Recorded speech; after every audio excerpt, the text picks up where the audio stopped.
Good afternoon. Welcome to Donna Just Being Real. My channel is all about dating, love, relationships, and toxic relationship advice channel. All right, we back at it. This is day 2 of the trial. Hope I have it correctly, the pre-trial. All right, if you need to know about this trial, please read the description. But basically, to sum it up is this creep right here that we see. This creep, he likes to prey on single mothers with young teen daughters. Yes, he does. hmm And her body is missing, unfortunately. All right, so let's get into the trial and watch more about it. And there's several women that he was dealing with.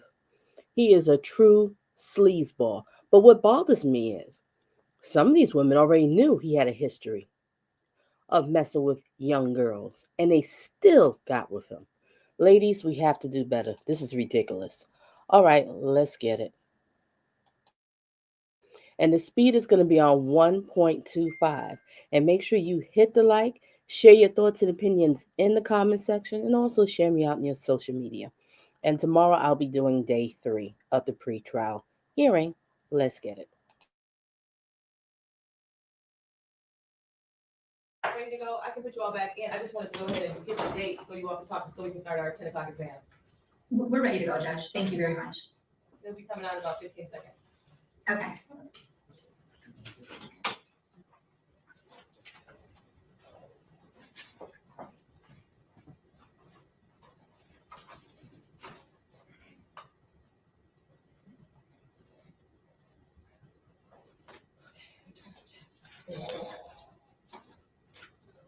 Okay. Ready for it? This is case 2461274, the people of the state of Michigan versus D'Artagnan Martez Jones. Mr. Jones is charged with count 1, torture, count 2, unlawful imprisonment, count 3, assault with intent to do great bodily harm less than murder or by strangulation, count 4, controlled substance, delivery, manufacture, cocaine, heroin, or another narcotic 50 to 449 grams, count 5, controlled substance, delivery, manufacture, cocaine, heroin, or another narcotic 50 to 449 grams, counts 6 and 7, assault with a dangerous weapon, felonious assault, counts 8 and 9, weapons, firearms, possession by a prohibited person, count 10, weapons carrying concealed, count 11, controlled substance, possession of analogs, count 12, weapons, felony firearms, second offense notice, counts 13, 14, 15, 16, 17, 18, 19, 20, 21, weapons, felony firearms, second offense, count 22, domestic violence, second offense notice, with the habitual offender, fourth offense notice, with a mandatory 25-year sentence, set for a probable cause conference appearances. Good morning, Your Honor. Shelley Drink with the People, P number 60249. Good morning, Your Honor. Nancy Castro with NDS, appearing on behalf of Mr. D'Artagnan Jones, P number 80549. State your name, Mr. Jones, your full name. D'Artagnan Martez Jones. Okay. Attorney Castro, do you have discovery? Your Honor, I speak with Ms. Drain regarding discovery. I am in receipt of paper discovery. However, I don't have any of the digital discovery. Ms. Drain indicated that she is going to be sending that over. My understanding is that it is voluminous, so we have agreed to, with Mr. Jones's permission, agreed to set this matter end of January for a preliminary examination, if that is okay with the court. This is the date that Madam Clerk provided to you? Correct. Okay. That works for the court then. Anything else for the record? No, Judge, not at this time. Thank you very much. Okay. No, Judge, thank you. Okay, you're going good. What's your day? Mr. Jones, I'll stay with you. Okay, thank you. All right, sir. That's not voting. Can you not vote? Yes.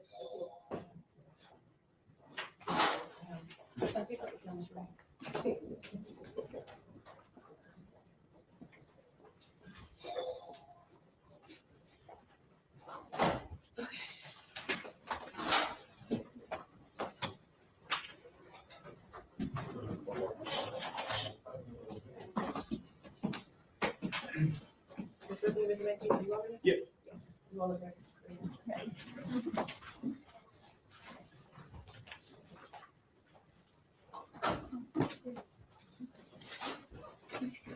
Yeah. Everybody.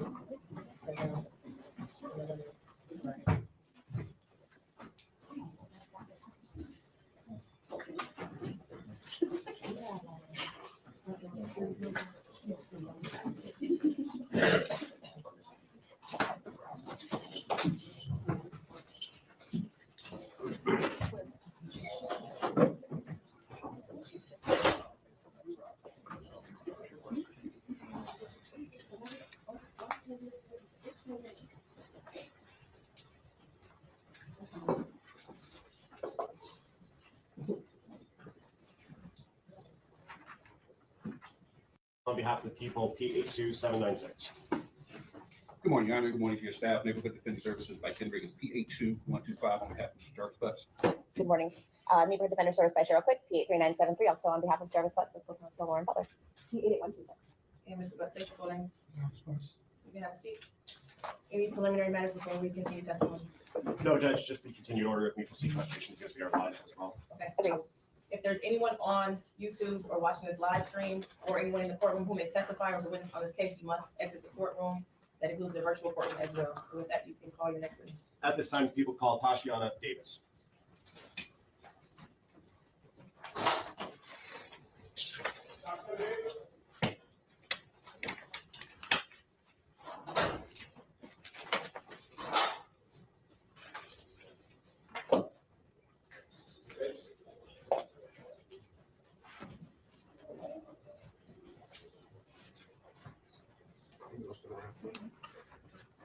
Give the court reporter your name right here, and then I'll swear you in.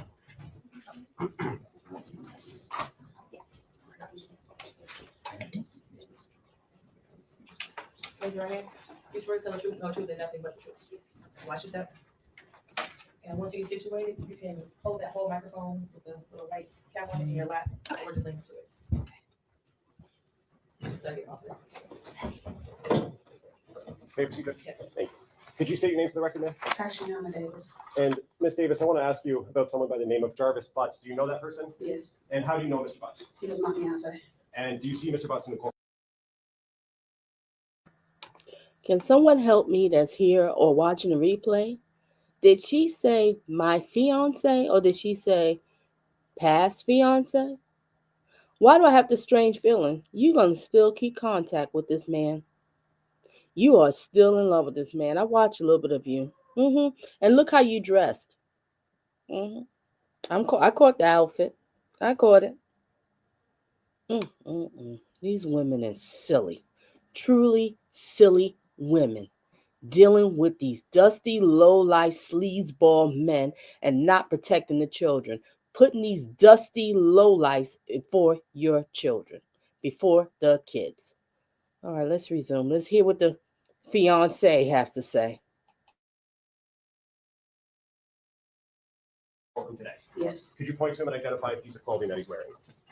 she's right there with a green top on. For the record, the witness has identified the defendant, Jarvis Butts, in this matter. So reflective. Thank you.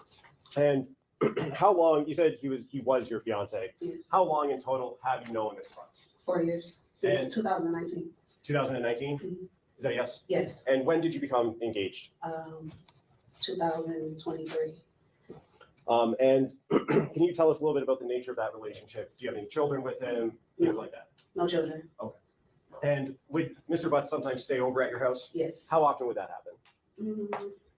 Pretty often, but we didn't live together. I want to take your attention back to January of 2024 and February of 2024. Did there come a time when Jarvis Butts asked you to drive him to court? Yes, And when was that? February 7th. Of 24? Yes, And was there a time before that that you had to drive him to court? yes. And when was that? January, I think it was the 9th. Okay. It was in January. So you've at least driven him to court twice? Yes. And let's talk about the January 9th date that you drove him. What was the reason he wasn't driving himself? Why were you driving him? Because he thought he was gonna have to turn himself in then for another case, and then they rescheduled it. Okay, so on the 9th, he was supposed to turn himself in, but didn't actually end up doing that. Correct. And then on the 7th, did he ask you to drive him to court again? Yes, And what was the reason that you drove him to court on the 7th? because he was supposed to turn himself in. And did he end up turning himself in on the 7th? Yes. When you were driving him on the 7th of February 2024, first, what kind of car do you drive? 2005 Suburban, And what color is it? tan, And when you were driving him to court, who else was with you, if anyone? nobody. Just you and Mr. Butts? Yes, And when you were driving to court, did you ask him about his cell phone? yes. What did you ask him? I said, where's your phone? And what was his response when you asked him that question? He left it at home.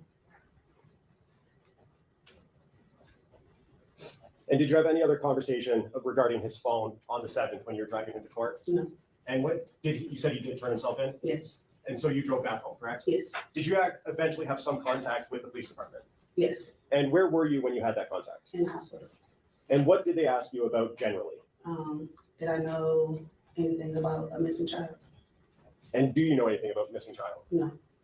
Did they ask you about his cell phone? Yeah, I believe so. And did you know or have any reason to believe, other than what Jarvis told you, that his phone was someplace else? No. And did you know that his phone was in your car? No. Did you give permission to the police to search your car? No, they just came and took it. They had a search warrant? Yeah. Okay. And were you present at your house when they came and took your car? No. And did you observe them search through your car and pull anything out? No. Oh. May I have one moment, Judge? Yes.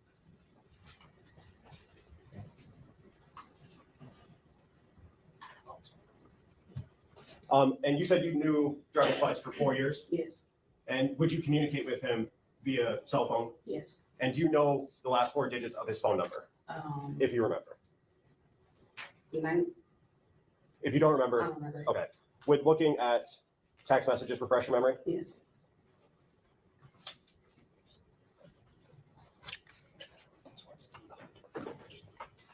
May I approach, Judge? Yes. If you could just look at the phone numbers on it. The first one. And does that refresh your memory? Yes. And what were the last 4 digits of Jarvis Butts' phone number? 8719.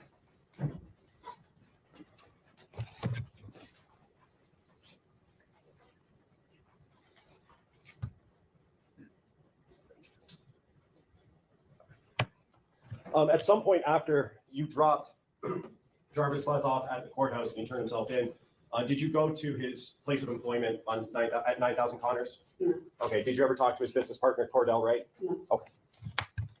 I have nothing further. Morning, Davis. You met Mr. Butts at Frank's Garage, is that right? Yes. And that's where Mr. Butts was working about 4 years ago. Yes. You're taking your car there? Yes. And I think in your words, you said you kind of never left after you met him. Is that fair to say? Yes. You guys got along really well, Yes. and you just kind of started a relationship from there. Yes. Would you go up to the garage after? BG, I seen your question. And that's the famous question. Donna, why do these women keep doing this? I just don't get it. And I'm starting to notice with these women, I'm waiting to see the rest of the women, but he like these brown-skinned, overweight women. I notice all the women, and he wants those type of women, and he wants them with children. See, ladies, y'all have to be careful who you dating, who you bring around your kids. Stop being so quick to let these men move into your home. It's just, this child wasn't protected. She wasn't protected. This all could have been avoided if she was protected. Let's resume. After that relationship started, Yes. kind of just to drop in? Yes.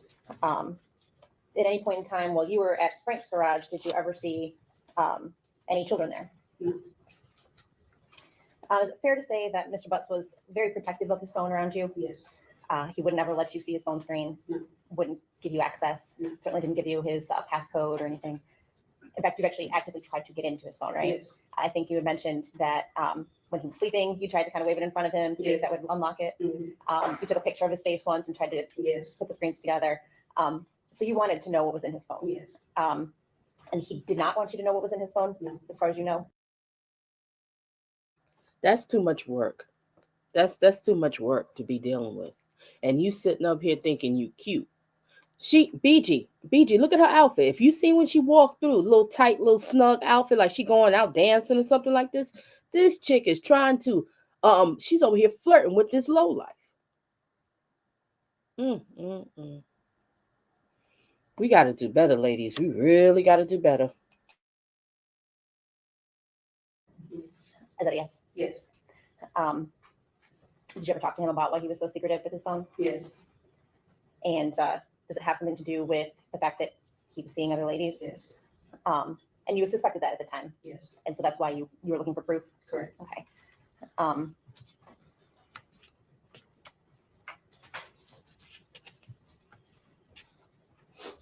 So even though you suspected that Mr. Butts was unfaithful to you, you still stayed with him? Yes. One reason for that is because he was good with the kids? Yes.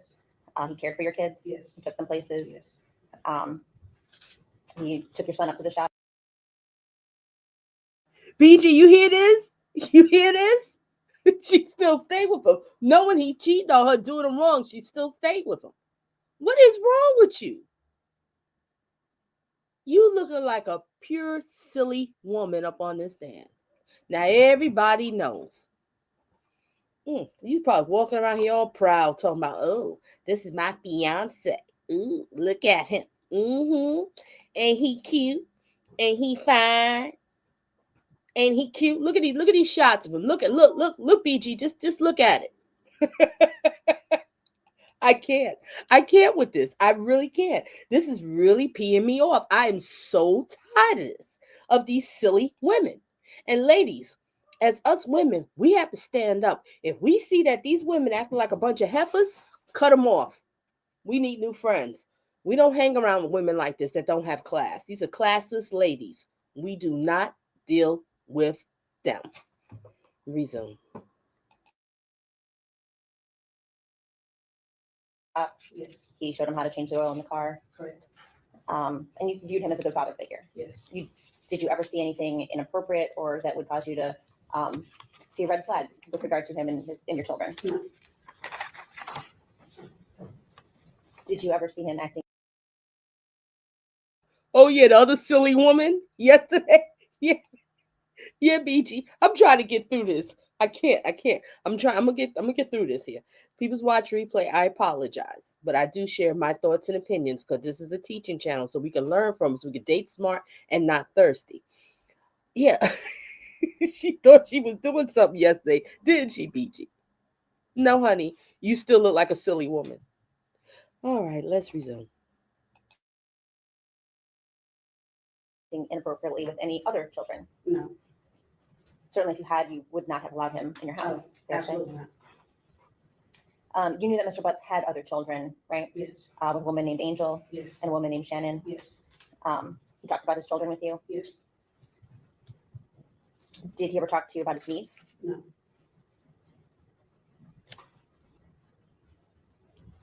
About how often would Mr. Butts stay with you on any given week? Maybe like twice.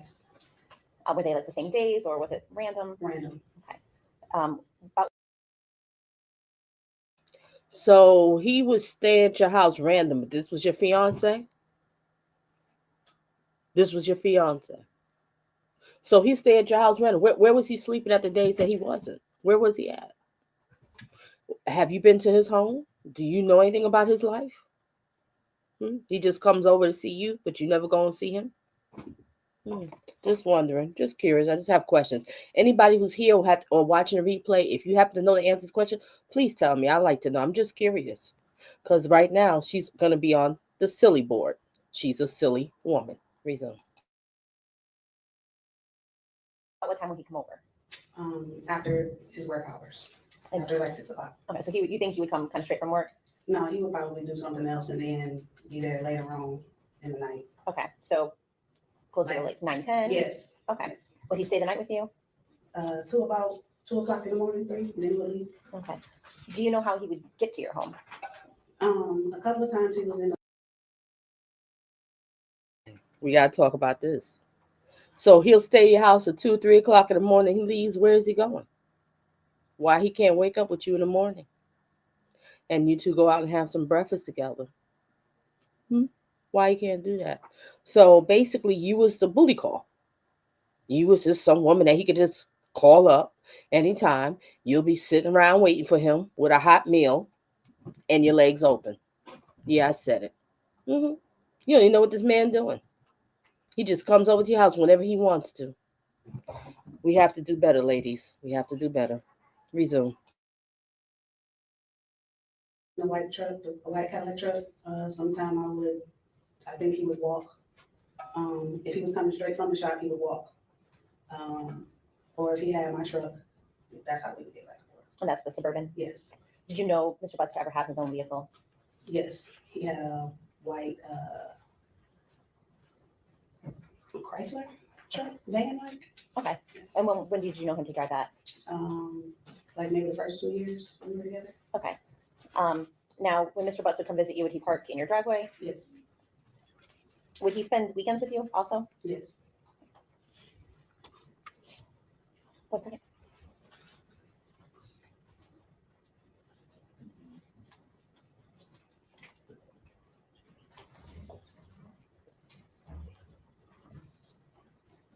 All right, anything else? Thank you.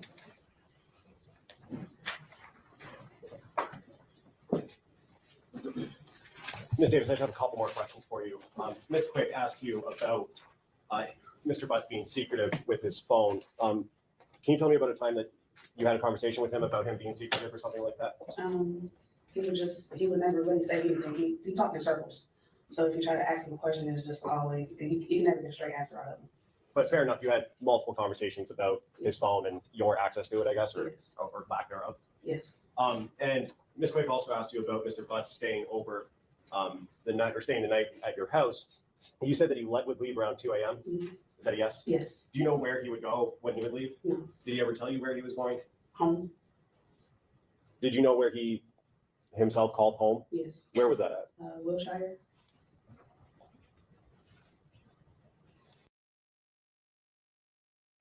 The question is, y'all been together for a couple of years, right? I wonder, have you ever been in his home?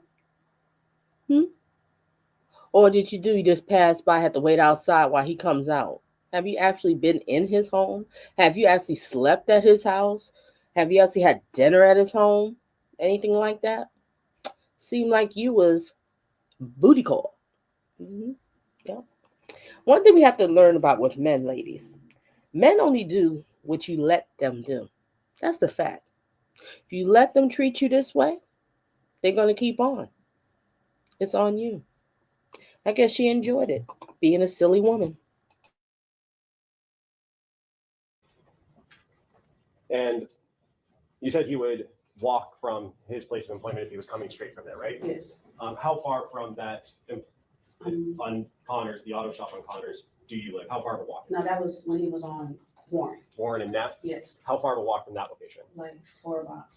And did you ever see him drive but not park in your driveway or out front of your house? Can you tell me a little bit about that? He parked around the corner and he would walk to my house. And do you know He was in the white Cadillac.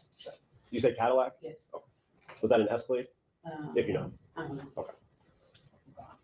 And do you know the reason why he would park around the corner?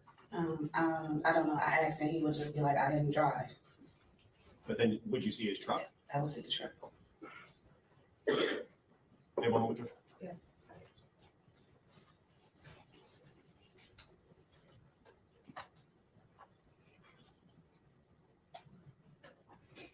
One last question. You said he lived or called home in Wilshire. Yes. Have you ever been to that house? Yes. Have you ever been inside that house? No. No, you're with it.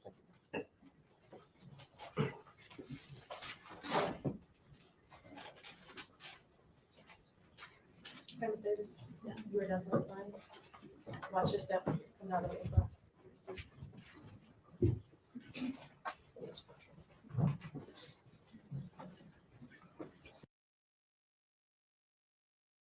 BG, did you see her walk out? She thinks she cute. Look at her. These women really a piece of work. Let's watch her when she walk out You again. ever been inside that house? No. No, you're with it. Look at her. Yeah, these women know. But it's all about the wood stick, BG. That's all they care about. They don't care about these children. You were done testifying. They think about their needs Watch that your comes step. first. I'm not gonna stop. Look at her. Look at her. Why is she dressed like that coming to court? Look at her. He don't care. Look at him. He ain't paying you no attention. He's nothing but a booty call. He don't care. He ain't paying you no attention. He don't care. He never cared about you. He never did. You was just somebody he can call late night, come over, get his little wood stick sucked, Your Honor, and all I'm that, gonna call, and Border then he Patrol leaves Agent at 2 or 3 White o'clock in the morning. You a silly woman. He don't care. He don't care about you. Never did, never will. And I'm gonna request permission to share my She screen dressed again. like that for him. You caught that, right, bitch? She did. She did. And he didn't even look. He didn't even look at you. He didn't even acknowledge you. And you were supposed to be his fiance. You see this, BG? That was supposed to be the fiance. What's that? I wonder, when you said that was a fiance, what kind of ring he gave you? Did he get it for the bubblegum machine? For the Cracking Jack box? These women stupid. Good morning, Mr. Warren. And the sad part is these women over 21 and still don't get it. Oh boy, oh boy. Woo. He didn't look. BG, he didn't flinch. This is his fiance, B. He didn't look at her. So that little rainbow outfit that you wearing. Good morning. Would you please state your name All for the right, record? let's focus. Name's Wyatt Barnes. And how are you employed? I work for the United States Border Patrol. And how long have you been employed by the U.S. Border Patrol? 14 years and change. And were you working back on March 12th, 2024? Yes. And in what capacity were you working? I was working in a search and rescue capacity. That's our primary job, or my primary job. Okay. And were you working alone or with a partner or a group of people? With a team. There was a sizable team that day. And what is it that you guys were doing? We were responding to a missing person Okay. in that area. And which area are we talking about? Where were you at? 7 Mile and Berg. Okay. And what was your role in searching the 7 Mile and Berg area? I was searching the riverbank of the River Rouge. We were searching south along the bank. I was on the east side of the bank in the 7 Mile Berg area. Okay. And when you were searching this area, was there anything in particular that you were told to look for? Just nothing solid, but there were just some child-sized clothing things, just anything that could have been washed up on the riverbank. There was a storm recently, so we were in the water and on the riverbanks. Okay, so you're kind of looking for maybe some child-sized clothing. Yes. Okay, and did you come across any clothing that you thought maybe would fit the description? Yes. Okay, and where was that at? That was south of 7 Mile and Berg, near a abandoned structure next to a dirt parking lot, about, I can't give an exact distance, maybe 50 feet off. Okay, and when you find articles of clothing, what is it that you do in your role? So there's a lot of stuff that might be washed up. So the first thing I'm going to do is I'm going to age it and make sure that it is something that could possibly be related. And then I'm going to just immediately report a picture to the incident command so that they can send people to properly inspect it. Okay, and when you say age, what do you mean by aging? Just to make sure that it hasn't obviously been in the brush for years, or it's not some garbage that washed up. That's all. Okay, and in this search in particular, what was kind of the time frame that you were supposed to be like using to age? Recent, not like within a month or two. Okay. So it would still look new. And so when you find items, you said that you age them and then you kind of report them to incident command. Yes. Okay, and how is it that you report them? Do you go like a walkie-talkie? Do you call them on the phone? Via radio. Okay. Yeah, via radio, and then there's usually some type of a chat that I wasn't communicating directly on the chat. I just kind of forwarded the photos to a supervisor who then gave the photos to the incident commander. Okay. And they would divvy those out to the detectives. Okay. And what is it that you found in this case? I found I don't know if this is the right term for it, but like a onesie. Okay. It was mostly balled up in the brush with a shoe inside of it. And so I pulled I didn't know it was clothing at the time, but I pulled it out of the brush just to kind of open it up and see what it was. And then once I saw that it was clothing with the shoe inside, I just reported it to the incident command. Okay, and when you're touching these items, are you wearing gloves? Yes. Do you recall, describe the onesie, color, size, anything like that? Pink. Honestly, the size, small. And what about the shoes? Or Shoe. shoes? Shoe that you It was a found, right? small Nike shoe. Okay. And And- it Sorry. was inside the onesie, which was inside out. Okay. And were you instructed to recover those at the time? Like bag them and bring them somewhere? Yeah. No. Okay. No, that wasn't. Were you? How do you, I guess, convey to someone where at these items are? GPS coordinates. Okay. And did you author like a paragraph report in this case? Yes. Okay. And did you include coordinates in that report? Yes, and they were incorrect in that report. I just went over it yesterday. I do have the correct coordinates if you guys want those. Okay. Yes. Could you please provide us with the correct coordinates? Yes. And is there something that you're going to be using to refresh your memory? I have a piece of paper here. Yes.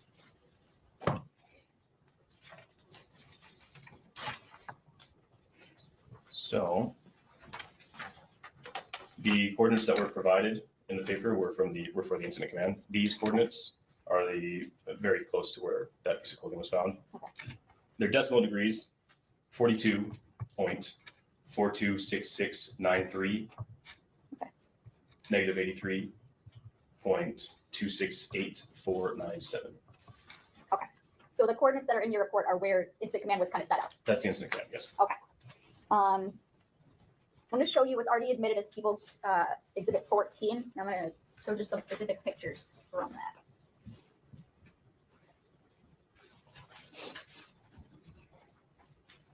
Looking at picture 63 here. Tell me, do you recognize anything in this photo? Yes. What is it that you recognize? The pink article of clothing in the shoe. Okay, and when you initially saw these items, is that how you saw them? No, they were just balled up in the brush, just kind of stuffed in there. Okay. So Sorry, continue. I pulled them out and set them that way so the detectives would see it. Okay, so I'm gonna go to photo 69.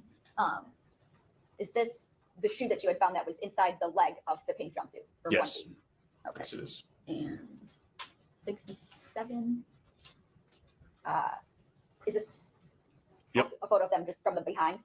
Yes, Okay, and you're the one who kind of took them apart and placed them separately like that. I did. Okay. Yes. And did you do anything else as it relates to this case? No. Nothing further, Judge. Oh, sorry, 1 minute. Oh, the coordinates that you gave, are those latitude, longitude? Yes. Nothing further, Judge. Okay. Well, decimal degrees. So Thank you. Agent Barnes, you said that you were taking part in a search of the area of 7 Mile and Bird. Was that, how large of an area was it? I probably searched at that point, not quite half a mile of river at that point. So not a And, huge area. and you said you were part of a team? Yes. About how many people were out there? There was multiple counties out there assisting with the search. Honestly, I couldn't give you an exact number. Probably several dozen. 7 dozen? Several dozen. Several There dozen. was different teams assigned to different parts of the river.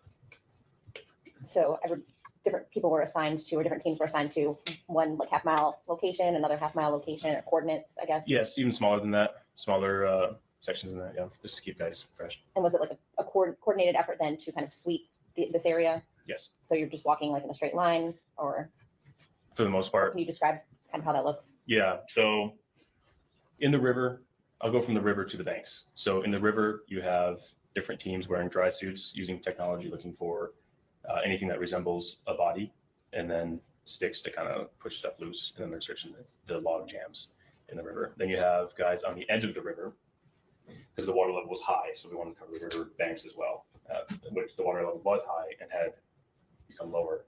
Then you have teams on the banks and then teams kind of doing an S pattern along the river edge to make sure they cover as much ground as possible. Thank you. And so you said that on this particular day, the water level was high? No, the water level was high the week prior or so. So we wanted to make sure that we covered the river banks where the water was. The water was back to its normal level. Was there a way to tell where the water level had been previously? Is there a way to mark that? Sometimes it's just where debris gets caught up Okay. in the brush. It was maybe a foot higher, but it wasn't. Okay. Yeah. And it was you personally that saw the pink onesie first, or the pink thing that you initially saw? Yes, Did you take pictures of it, how it looked when you initially found it? I didn't. No, Would you normally do something like that? there's just so much stuff. I wasn't taking all day if I had taken a picture of everything I found. So You stopped and kind of moved it, manipulated it. I pulled it up to inspect it, noted that it was worthy of reporting, set it back down, radioed it in. Okay. And how far did you set it down from the location where you initially located Same it? spot, Exact same spot? same brush. And you said that part of what you do is kind of to note approximately how long it looks like it's been out there. Yeah. And in this particular case, what was it that you kind of found or thought when you noticed it? There was no discoloration from the sun. You know, typically if something sits outside for a while, the sun's going to change the color that it sees, and then underneath it's going to be a different color. There was no discoloration in the article of clothing. So, and that can happen in weeks. It's pretty quick, depending on how much sense there is.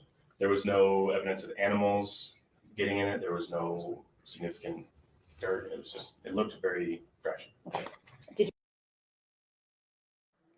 Laura, Happy New Year. Good to see you.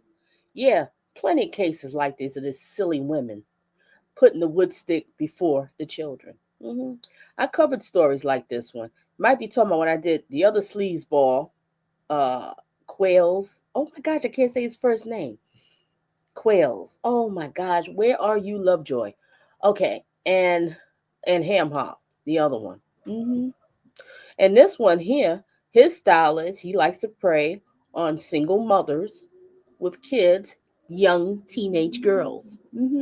But the funny thing is, if I'm correct, and I stand to be correct, anybody's watching replay, he has a history, right? And he went to jail for it. And these women still bringing him around. I don't understand this. Silly women. We have to do better. This is ridiculous. Good to see you, Laura. Good to see you. All right, resume. Did you find or see any other clothing other than the shoe in that area? Very old clothing, years old. Like what, for example? Maybe just old coats, but BG, you see it, right? On the money. He didn't even look. He didn't look at all. He didn't. She can't wait to visit and send money from her child support check. Yup. She's one of those girls. You know that, BG. Those women that get child support, right? So one guy that they had a baby, they got like several different fathers, right? So one guy that they had a baby by who's a loser, he ain't paying nothing, right? So they'll use the good guy who is working hard and taking care of his kid and always on him. When the child support? Why are you late? You didn't give me enough money. I need more money. Because she's using that money to take care of the other kid from the dusty that she had. Men, if you're watching this replay, be careful. Because women are slick like that. They will use child support from another man, from you, to use to take care of a kid from another man. That's not your job, take care of that kid. Now, if y'all married, that's different. You took her, you took the package, that's a whole different thing. You are the stepfather, the same thing for the woman. You're the stepmother. I'm not talking about that. Oh, yeah. All right, what else Laura got to say over here? What Laura says. I think you covered the other one from Court TV. Good one. Be here and Happy New Year to you. Oh, Happy New Year to you too. Oh, we got to do better, Laura. We got to do better as women. Boy, this is ridiculous. All right, let's get back to it because this is a long one. So I'm going to be here probably all day. All right, and tomorrow I'll be doing number 3 because I think it was 3 days they was in trial. Pre-trial was 3 days, but it's going to go to trial. And when it does go to trial, if it's public, I will definitely cover it. Reason. it was nothing pertinent. Things that were Many under old layers of coats lots. Yeah, I mean, there's a fair amount of debris. in that under- general area, in that half mile area that you were scanning? Yes. Okay. Once.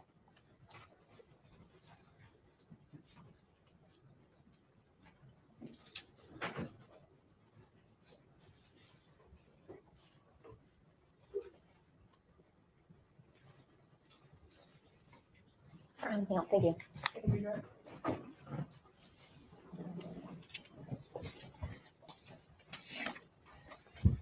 Just briefly, Jen. Oh, I'm sorry. Oh, sorry. Sorry. Given that you photographed these and alerted these, did these the pink onesie and the shoe, those matched your aging description that you were following? There was no age necessarily, if that's what you mean. Like they hadn't been out there for a long period of time. Not very good. Thank you.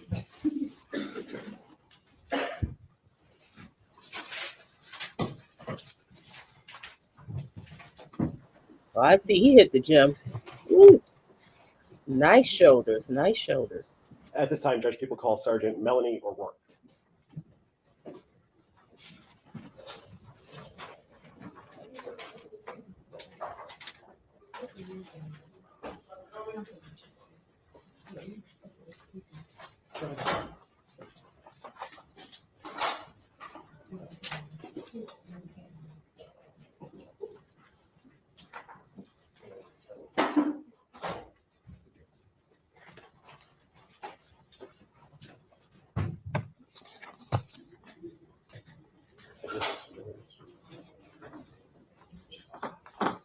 Morning.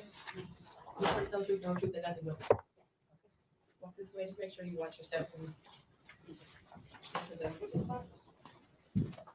And also, you can pull that microphone off the ledge if it's easier for you, or just lean into the seat. May I proceed, Judge? Yes. Did you state your name for the record? Sergeant Melanie O'Rourke, What do you do for a living, Sergeant? Sergeant with the police department, Which police department? Detroit Police Department, How long have you been with the Detroit Police Department?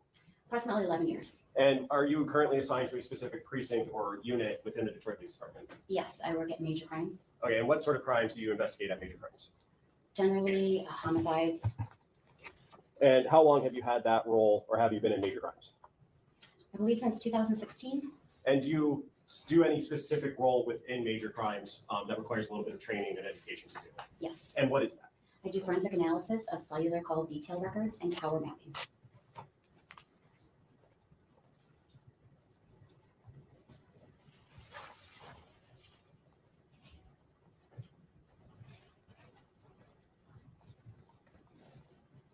Okay. And what sort of training, very generally right now, what is that?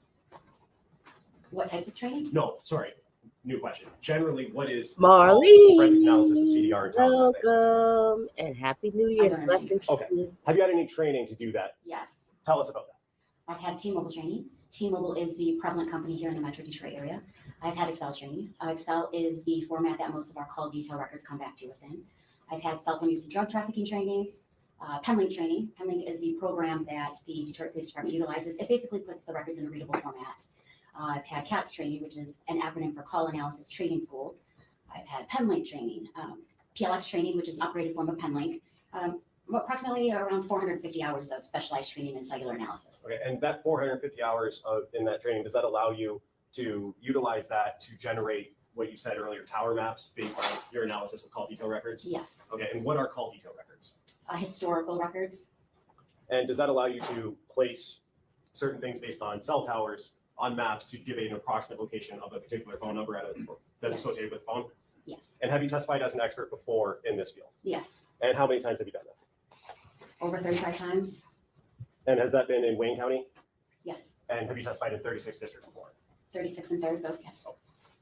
Judge, at this time, I would move to qualify Sergeant O'Rourke as an expert in the field of forensic analysis of call detail records and tower mapping. No objection, Your Honor. Okay. Now, can you describe for the record, when you get call detail records, the process that you would go through to generate maps? Yes, the OIC or the officer in charge would supply a search warrant for a particular target number. We would submit that to the respective cellular company, whether it's T-Mobile, AT&T, or Verizon. They will submit back to us in the form of raw records, usually in Excel format, the call detail records, and other various ones, subscribers, things like that. And in terms of the call detail records, what is contained in that spreadsheet? What sort of information is contained within that spreadsheet? It'll be dates, times, locations, the target number in question, any contact ID, who they're having any type of activity with, whether it's a text message, a voice call, the duration. There's multiple things associated with it. And you talked about location. How are those locations generated and put it into that spreadsheet? So these records will supply an actual either latitude and longitude or a location area code or other location information for the cell tower that the, we're just gonna say cell phone in this case, cell phone interacts with. And can you describe well, first, silly question, I know, but what is a cell tower? What do you mean by that? It's the cell towers that you see all over the place. They can be, one of those huge mammoth things that you see. They've got a bunch of cells on there and antennas that you see, or it could be, really small and, but they're all over the place in the city.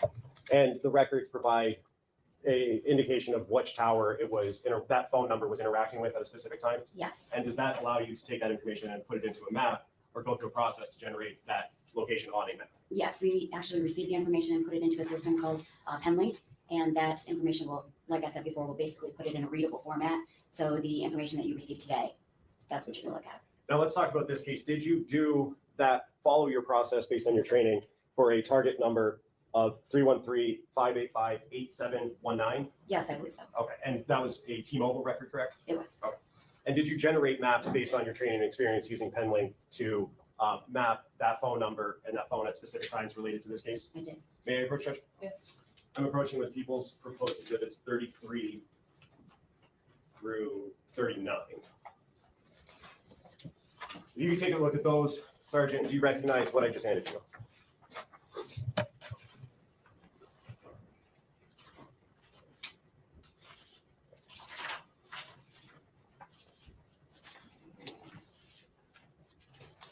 Yes.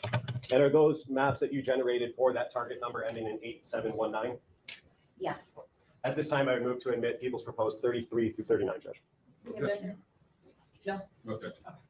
there'll be admitted People's Exhibits 33 through 39. Thank you, Judge. And permission to publish. Yes.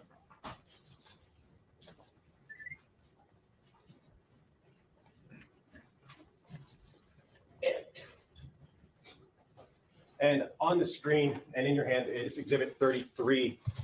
First, I want to talk about what's at the top, very top of this, and what information goes there. The first row is going to have what's going to be on our calls report, a condensed version. There's going to be a lot more in the actual calls report, but this is the information that exhibits what's in the map down below. So for row 1, which we only have one row in this instance, we're going to have the target device, which is the phone number, and the date, time that was requested. So in this case, it's going to be January 9th of 2024, and the time, which is in UTC time or military time, it's going to be 16:09 or 4:09 p.m. And then the duration, how long the activity lasted. You have a start lag and said that's actually your location information. And then the call type, in this case, it was a voice call. Call status, whether it was completed or not completed. The direction, incoming or outgoing. Did he make the phone call or did somebody call him? And then you have the contact ID, which is who the device was contacting or interacting with. Okay, and that would have been the phone number that it was, that in this case that we're looking at, an outgoing calls placed to. Yes. All right, so let's back up to the date, January 9th, 2024 that's what it says on Exhibit 33, correct? Yes. How do you know to do that date in particular for this case? So for all of these maps, this was requested by the officer in charge. That information is supplied to you? Yes. Okay, do you know the details of other parts of this investigation, or are you just taking the information the OIC gives you? I know the general information, but this is, they asked for a specific date and time, and this is what we place on the map. Okay, and then moving over to the next row for time, it says 16:09 and 24 seconds, correct? That's, yes. So that's my next question. You said that that's in UTC time. Can you describe or tell us what UTC time is? No, this time that you have here is in our time, Eastern Standard Time. UTC time is Universal Time Coordinated, and that's going to have, that's like on the world clock. So you're going to have a -4 or a -5. The raw records come back to us in Universal Time Coordinated, and then we turn around and put it in our time so that you can read it and know that what time it happened here. And so just to be clear, the 16:09 or 4:09 p.m. is what time it Eastern was Standard in Time. Detroit, Yes. where this phone was at 4:09 on January 9th. Yes. And that's a conversion that you have to do based on whether it's -4 or -5. Yes. What does that depend on, -4 or -5?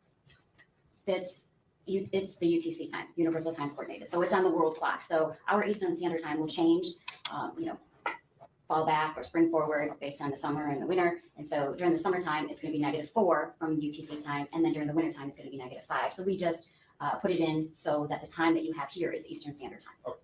And then the two rows over, one next to duration, start, lack/CID. Can you tell us a little bit more about what that information means and why it's important?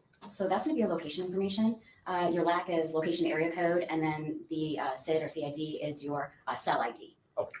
And that is what allows you to generate, or part of what allows you to generate the map that we see below? Yes. Okay. So let's talk about the map that we see below. First, you have those two lines going out in almost a incomplete triangle. Can you tell us what we're looking at there and what's in the middle? Yes. So the middle part, you're actually looking at a V, and it's going to be about a mile long here in the Metro Detroit area. The cell coverage that you're looking at for any particular tower is usually about a mile. So that V is a representation of the intended area coverage of the cell phone company. Okay. And then there's a little pie chart in the middle in a little shade. Can you tell us what that means? Yes, that is the intended area Okay, coverage. so that's the mile that you were talking about. Yes. And then you have a blue dot located to just above the top line there. Can you tell us what that is indicating? That blue dot indicates 9,000 Connor, and that was requested to be placed on the map at this particular date and time. And so what essentially is your conclusion about this map that we're looking at here? What does all of this mean? In this particular date and time, so January 9th at around 4:09 p.m., the target device that we're looking at ending in 8719 is consistent with being in the area of the 9,000 Connor. And how precise is this location? I mean, you say in the area, there's no specific spot that you can say this was at this address. How precise can you get with this? So we can only tell you what the address and location of the cell tower and their intended coverage. They actually give you that. So you're working with radio frequencies. So it's not going to be an exact V that you see here. You're going to be working with radio waves. So it can be a little bit outside of the V or a little bit inside of the V. But basically, this is just to demonstrate, the intended area coverage of the cell phone company. Okay. Going now to Exhibit 34, which is on the screen. First, is this the same information that we saw in Exhibit 33 across the top of the map in Exhibit 34? Yes. Okay. And you have 4 rows here instead of 1. Why do you have 4 rows instead of 1 in this map? In this instance, the officer in charge requested to see a travel duration. So during the time between, I have 1838 and 1922, there are actually others in between, which you can actually see in the raw records. But to put that many records that happened in between is a lot. So basically, we are showing the travel from the blue dot indicates 9,000 Connor, and then the black dot indicates Ypsilanti. And they wanted to depict the travel from 9,000 Connor down to Ypsilanti during this time period. And the first time period that you have for row number 1 is 1838 and 16 seconds? Yes. So that would be 6:38 p.m.? Yes. Okay. And is there a corresponding number on the map that relates to each row? Yes, on row, you can actually see the row column. So number 1 is going to coincide with number 1, which is just leaving the 9,000 Connor area. And then you see on row number 2, it's depicted on the map as number 2. And it's traveling down 94 west. And then number 3 coincides with line number 3, and then 4 and so on. Okay. And so your conclusion, correct me if I'm wrong, would be that for number 4, at around 19, 22, and 33 seconds, that phone was in the area of Ypsilanti. Just west of it. Just west of it? I believe there's a little town there, but yes. And 1923, that would be 7:22 p.m., correct? Yeah. Going to Exhibit 35.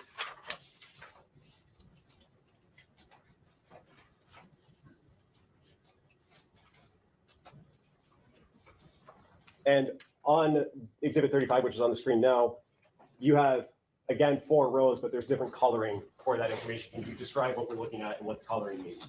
Yes, so the blue dot indicates 9,000 Connor, again, and the purple dot indicates 13362 Wilshire.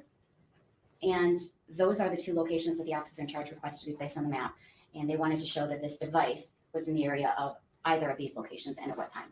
Okay, and so can you tell us about the lines closer to the 9,000 Connor location and what ones those correspond to in your records up top there? So this is an RTT report or a time in advance report. And the row number 1 and 2, which one is a dark blue line, and the other is a light blue line, all indicate approximately around the area of 9,000 Connor during the time of 2028 and 2042, which is 8:28 p.m. and 8:42 p.m. Okay, and so is it fair to say that this phone was in the area of 9,000 Connor at those times on January 9th? It's consistent with being around the area. Okay. And then the other 2, the purple and pink lines, can you tell us about those? So there's a dark purple and a light purple, and that's around the area of 13362 Wilshire.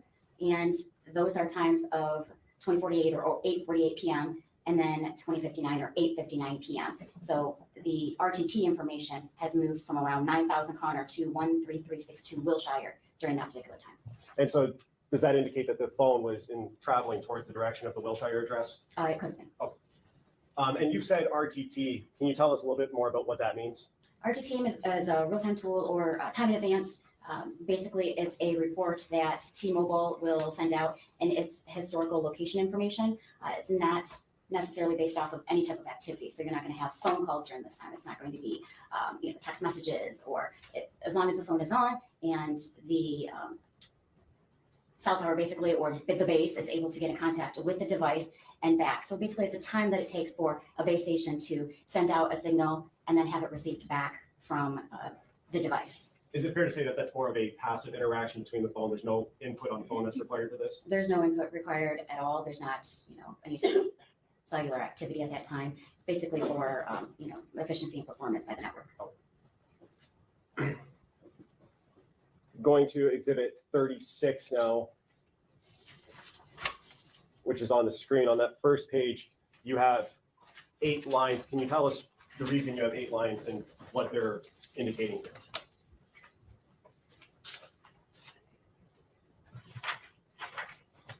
Number 36 is a cause report and tower map of the date and time of January 9th from 22:53 or 10:53 p.m. to January 10th of 2024 at 1:11 a.m. Okay, so that's the time you're analyzing here is from closer to midnight on the 9th, going into the next morning, early morning on the 10th, correct? Yes. All right, and going to the second page of this exhibit.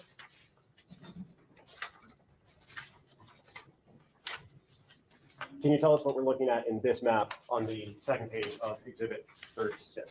In this map, we're looking at rows 1, 2, and 3. So the red dot that you have right there smack dab in the middle indicates 2000 Harper, which is the Park Crest Motel. And then the next slide has a different address associated with it. But what we're looking at right here is the 2000 Harper Park Crest Motel. And is that in Harper Woods? If you know. That I don't know. Oh. That highway that it's just off of, that's 94 highway, correct? Yes. Oh. And the 2 towers or the 2 lines that you have here, does that indicate the phone was interacting with those towers at the times in rows 1, 2, and 3? Yes. You see the dark blue tower on the south side facing north. That's the area coverage. And then you have the light towers the light tower up top, the light blue, which is number 3, and that's facing downward, and they encompass the area. They overlap the area of the Park Crest Motel. Okay. And the phone was interacting with both those towers at 12:37 in the morning on the 10th? Between 10:53 and 12:37 a.m. And then going to the third page of this map, what are we looking at here on the third page and what rows do they correspond to? This third page is going to have a purple dot that indicates 4 East Alexandrine, and that is another location that was significant for the officer in charge to place on the map. And sorry, maybe I missed you saying this. What rows does it correspond to on this map? And that corresponds with the purple row. So each color represents the call detail records, the color on the call detail record report. So that's going to be row number 8 at 1:11 a.m. on the 10th of January. And this is all for that target number ending in 8917, correct? 8719. 8719, sorry, thanks. All for the same number. Yeah, all of these reports are the same number. And does that indicate to you that the phone moved from that Park Crest location down to where this is on Alexandrine? Yes. Okay. And then the last page of this exhibit, is this just an overview of both of those maps that we just looked at? Yes, it is. So you'll see in the beginning, or I'm sorry, at the end of the 9th at around 10:53, it's up at the Park Crest Motel up there on the northeast side, and then it travels down at around 1:11 in the morning on the 10th down to the purple area. And that's the Alexandrine. It is. Okay. Going now to exhibit 37, which is on the screen. And do you have that there? I do. First, can you tell us again what we're looking at in the 3 rows on the first page of this exhibit? So this is a time in advance report. You've got the row, the target, the day, and these are all in the color black and on the map for the second page. And basically it's showing on January 10th, 2024 from 22:51, which is 10:51 p.m. to 22:53 or 10:53 p.m. So on the 10th, later in the day on the 10th. on the second day, yes. Okay, and so we moved almost 24 hours, or 20 hours up from the last map, correct? Yes. Okay. And if we could go to the second page. And where is this phone interacting with on at the times that you just said later in the day on the 10th? The information received from the cell phone company is right around Greenfield and 7 Mile. And is that in the city of Detroit, Wayne County? Yes. Sorry. Yes. Okay. And going now to exhibit 38. We're looking at a lot more rows on exhibit 38. Can you tell us what we're looking at here? Yes, this is the time period right after we were looking at 7 Mile and Greenfield. That time was all the way up until 22:53. So here we have from 23:40, which is 11:40 p.m. to 23:59, 11:59 p.m. And this is all on the same night of the 10th. Okay. And this is so just about 40 minutes after the previous map, correct? Approximately. Okay. And was there any information in the records, if you know, between those two times, that 40-minute gap there? They gave us a time in advance records. Okay. And going to the second page of this, on the map here, first, can you tell us what that red dot indicates on this map? So that red dot indicates 7 Mile and Berg. And in terms of the circles around that, what do those represent? The time in advance distance from the cell tower. So that's all going to be around 7 Mile and Berg area. And is it fair to say then that this phone was interacting with those towers at the times you indicated around the 7 Mile and Berg area? Yes. And can you go back up to the first page? In row 1, what is the time there? Row 1 is going to be on January 10th of 2024, 23:40, which is 11:40 p.m. And then the last row, what is the time on the last row? January 10th of 2024 at 23:59. And that was just because the officer had asked for just that day. It actually indicates that it stays there for a little bit more in the morning. Okay, how much more in the morning if you know? We actually have it in the next exhibit. Oh, perfect. And so that phone on this exhibit, was it there from 11:40 to, at the very least, midnight almost on the 10th, correct? The time in advance records, yes. And again, this is time in advance. This is the passive interaction, no input from the phone or the user, correct? Yes, no calls, no texts, no nothing. This is just the signals that the base station is getting to the device. And going to exhibit 39. And can you tell us what we're looking at on the first page of 39? So this is going to be essentially a combination of the last two exhibits that we just saw. So this is going to be from January 10th of 2024 at 9:49 p.m. or 21:49 to January 11th of 2024, the next day or the next morning at 1:34 a.m. Okay. And going to the second page of this exhibit now. First, on the far left side of the screen, what area is that again that we're looking at? On the far left of the screen is going to be the red dot indicating 7 Mile and Berg. And that's the same area that we saw in the last exhibit in 38, correct? Yes. And in terms of what rows correspond to that one, how long was that phone there in that area into the next morning on the 11th? You have, let me see. Okay, so starting with row 1, it's down in the purple area, bottom right-hand screen. You see that the purple dot indicates for East Alexandria, which we looked at a map from earlier. And then it goes to it's actually still there around the area of for Alexandria, which is the purple on line 2. Then you see it started traveling up to number 3, which is in the light blue area, which is in the middle one, just above the dark red. And then you see it show to the dark blue after the light blue, which is going to be still traveling north. And then that 7 Mile in Greenfield, which is that blue dot, and then going over to the 7 Mile in Berg. And the 7 Mile in Greenfield, we looked at that one, I believe it was We exhibit did. 36. Yes. And so where does the phone end up and at what time is the last entry for the 7 Mile in Berg area? So the 7 Mile in Berg area is at 134.13, number 8. And then you see that big kind of curved line, that's actually going to be line number 9. And that's when the device is essentially, moving away from the location. Okay. And so that phone then was there in that area of 7 Mile in Berg from about 12:40 to 1:34? 12:40 with, Sorry, 11:40. 11, yeah. Yes, 11:40 p.m. to around 1:34 a.m. on the 11th. And on the 11th at 1:34 a.m., it starts to move away, which is row number 9 on your first page there. Yes. Okay.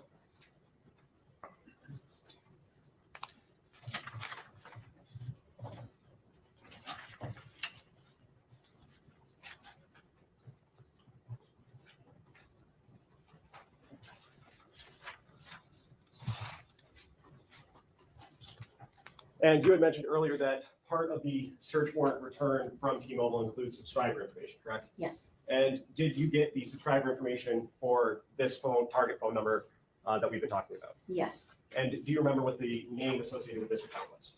One of the subscribers didn't show any information. The other subscriber had It was spelled wrong. It's like Jaris. And what was the last name? Butts. Butts? I believe so. May I have one moment, George? Yes.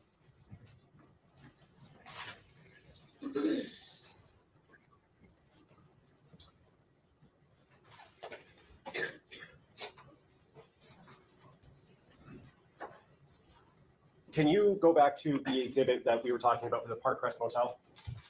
Yes.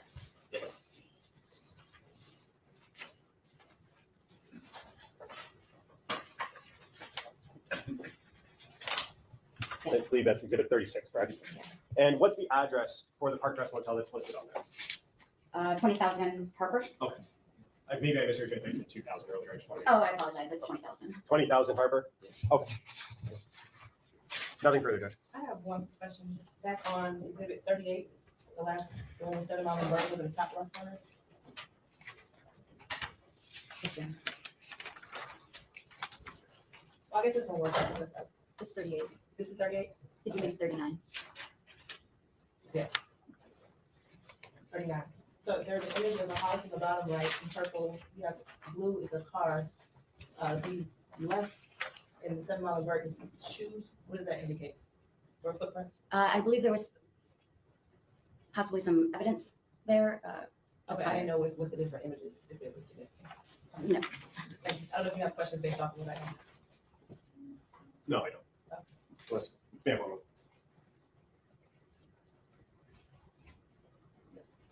Nothing. Okay, cross.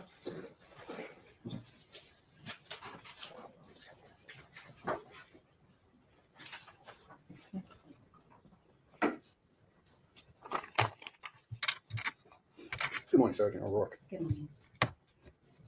You're an expert on this. I'm not. So I just want to go through some things, okay? problem. So the cell phone data you have, you call it historical data, correct? Yes. Okay. So there are 3 ways that you can find phone location, correct? There's a lot of different ways you can find phone location. Fair enough, but the 3 primary, GPS information from the phone, right? The phone has a GPS and you can get GPS information from the phone. That's not what we deal with. Right, but I'm just saying that is a way of That could locating be the a phone. way. And you can triangulate a phone call, correct? We don't do triangulation. So Okay. the mapping that you're looking is not triangulation. So what you're doing is what's called cell site location information? No, we're doing, the calls report, they actually give you a physical Latin long for the tower. They also give you the azimuth, which is the central location of the area coverage. It's called So we're CDR. actually putting all the information that they give to us and putting it on a map. Right, it's called CDR, correct? Call detail records. Call yes. detail record, okay. So the call detail record is basically a bunch of numbers that tell you this phone is communicating with a tower in a certain area, correct? Yes, And from that, you come up with the cell site location information, correct? no, they give you the cell site location information. That's the Latin long of the cell tower. They give you that. Who gives you that? The cell phone company, that's the call detail records. Okay. And I think you mentioned this is all historical information Yes. and it's an interpretation, so it's not 100% accurate, correct? When you say 100% accurate, the cell towers are the Latin long. There's no interpretation there. You're talking about the intended area coverage? Right.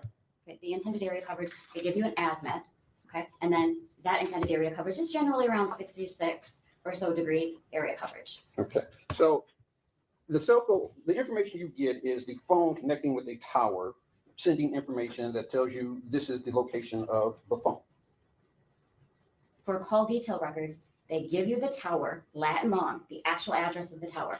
They also supply the intended area coverage, which is the beam width of how, how far or how big the intended area coverage is, along with the azimuth, which is why we do it in the shape of a V. So they're giving you the V-shaped and the azimuth, like a smack dab in the middle. So they're telling us that's the intended area coverage. That is the intended area. Yes. Okay.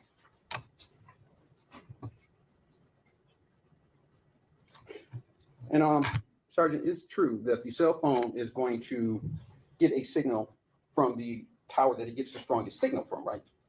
Generally speaking, yes. That doesn't necessarily mean it's the closest, correct? No, it doesn't have to be the closest. Okay, and there are factors that will affect which tower or what sends out the strongest signal, correct? Yes, there could be factors. Okay. Things like the distance from the tower, obviously. The height of the tower, would that affect it? What normally affect, I mean, it could, but what normally is going to affect anything regarding connection to a tower, possibly weather, tall buildings, if you have a huge event where there's a ton of people trying to get on it, like, Ford Field or Comerica. Those are the types of things that can determine where the closest tower is going to be. However, here in the Metro Detroit area, it's still going to be approximately a mile because we have so many towers that they can connect to. So you're not going to get one, that's 20 miles away. It's still going to be within a mile radius. I think you've already answered that. Now, is it also true that the tower isn't actually owned by the cell phone company, generally? So they can lease it out, but you have the person that actually makes it, and then you have, AT&T, T-Mobile, Verizon. They can all utilize any of the towers that you see here. Right. So your information is from T-Mobile, correct? Yes. And from that very same tower, let's say AT&T could have phone calls coming in, correct? Possible. So there's no way to tell how many phone calls AT&T has from the closest tower, correct? At the same time as T-Mobile. They're not going to be on the same network. They're not going to be in the same, but No, they're so using the same tower. You have the cellular network, but you have AT&T that is going to utilize some towers. You have T-Mobile that's going to utilize some. You have Verizon that's going to utilize some. Some lease them out to other people, but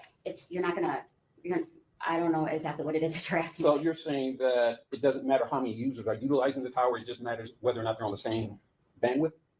You have a SIM card that goes into each and every single phone, and that's on their network. So you're not going to get onto an AT&T network from a T-Mobile phone or vice versa. That's how they do their billing. That's how they, ensure that they have all the information that you receive is accurate. You're not going to have an AT&T phone, That's not my question. My question is, can a single tower be utilized by multiple companies at the same time? It could, yes. Would that weaken that signal, the capacity of that tower? I'm not an engineer. I don't know how big this tower is, any specific tower. That's something you would have to ask the cell phone company. Okay. And it's also true that a cell phone can attach to a tower up to 20 miles away, correct?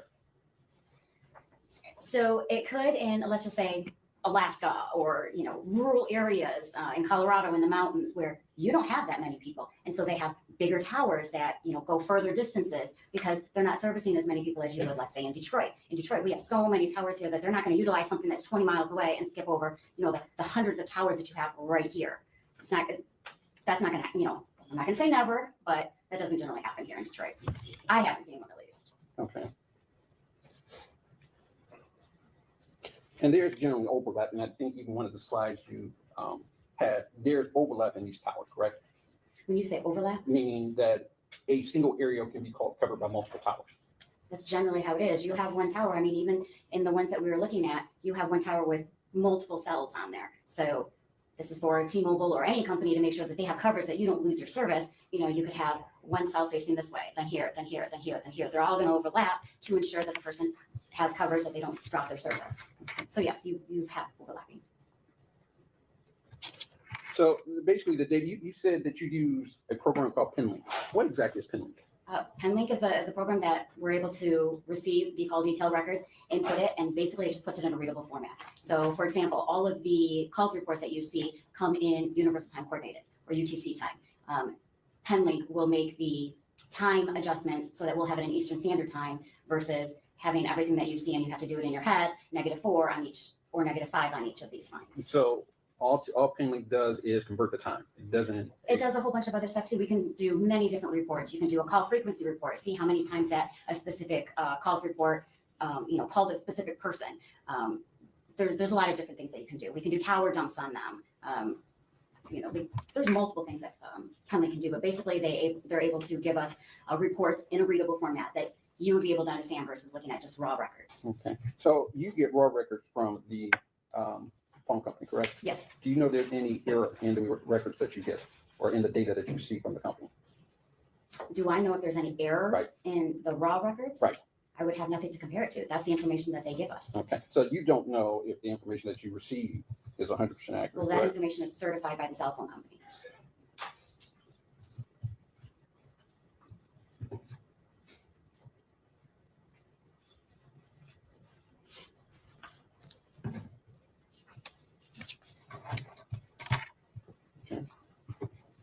So we're in the Detroit area, and this is just, we're in the Detroit area, right? across the border from Canada, correct? Yes.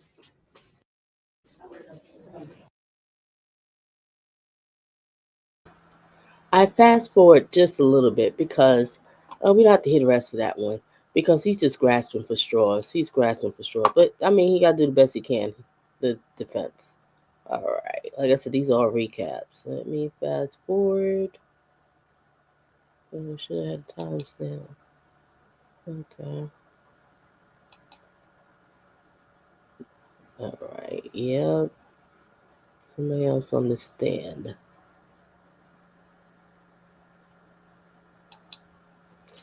Okay, there go that sleazeball. Here we go.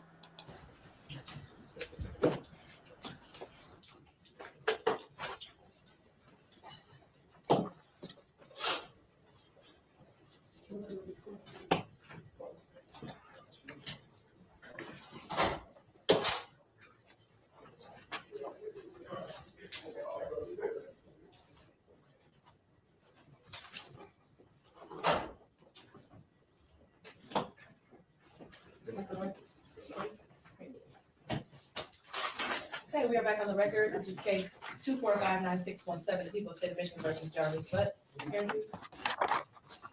Good morning, Your Honor. Afternoon, Matthew Mathis on behalf of the people. Good afternoon, Your Honor. Tina Ripley on behalf of the people, P83688. And good afternoon, Your Honor. Good afternoon, your staff. Neighborhood Defender Services by Kym Worthy, P82125, on behalf of Mr. Jarvis Butts.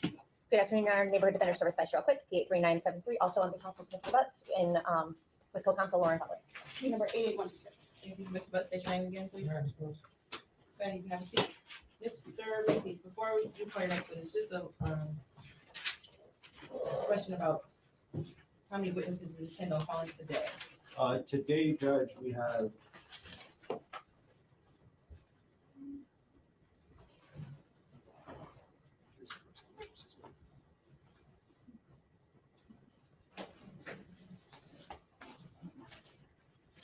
five or six more today, Judge. Okay. Call your next witness. At this time, people call Valerie Smith.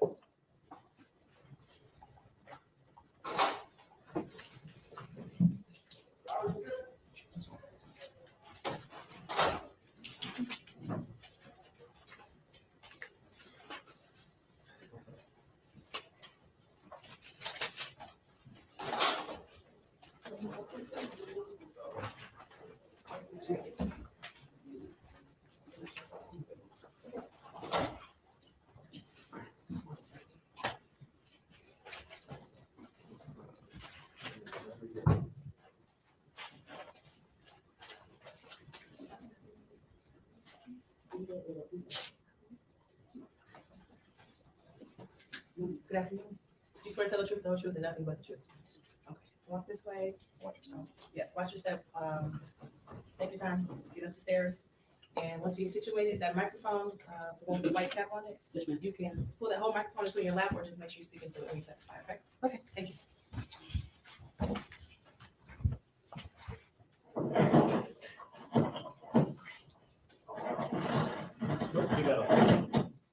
May I proceed, Judge? Yes. Could you state your name for the record, ma'am? Valerie, excuse me, Valerie Louise Smith. And Ms. Smith, I want to call your attention back to March 7th of 2024. At that time, in what area did you live?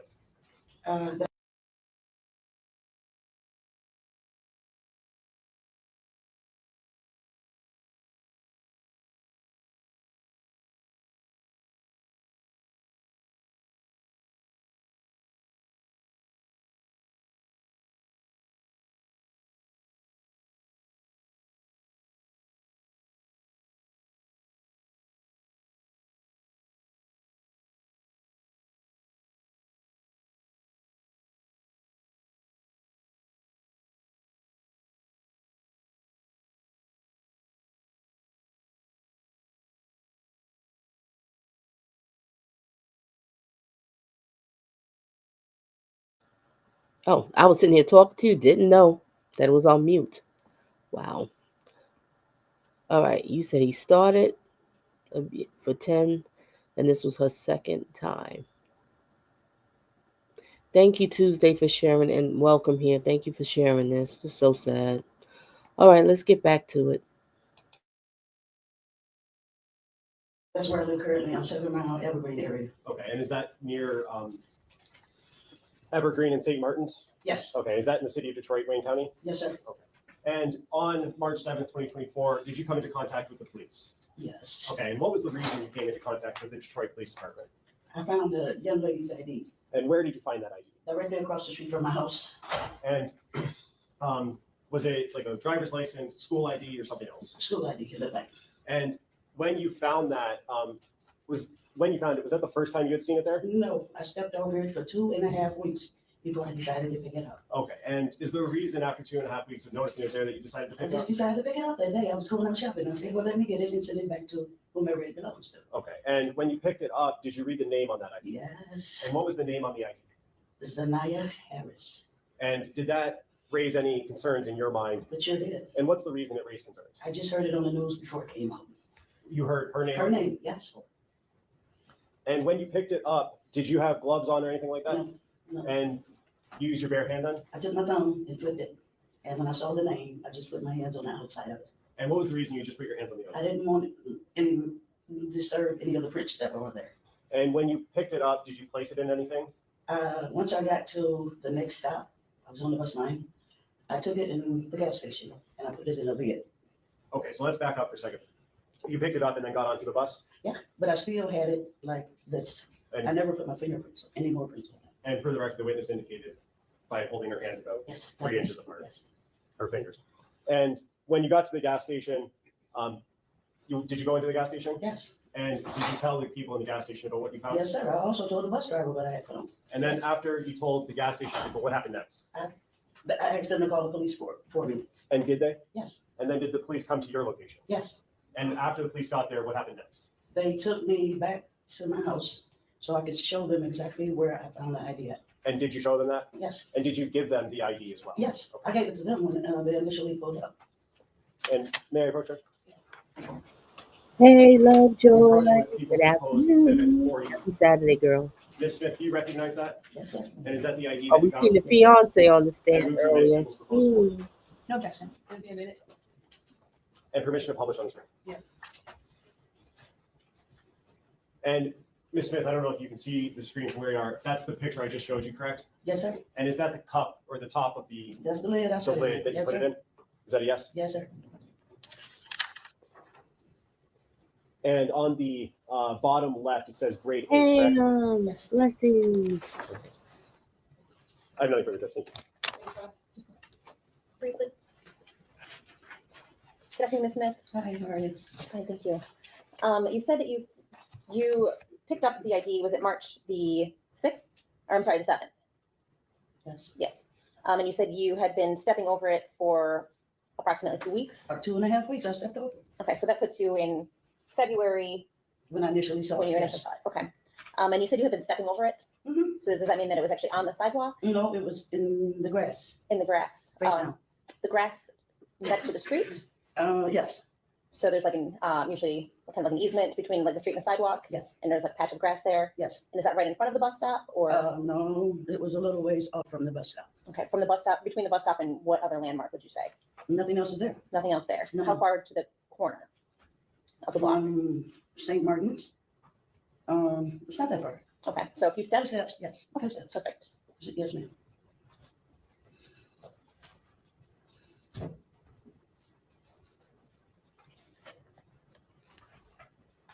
That's all I have. Thank you.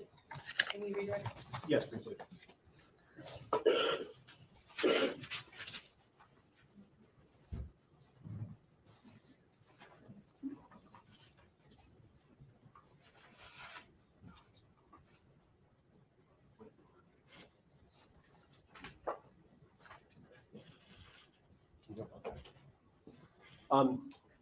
Ms. Smith, just a couple of questions for you.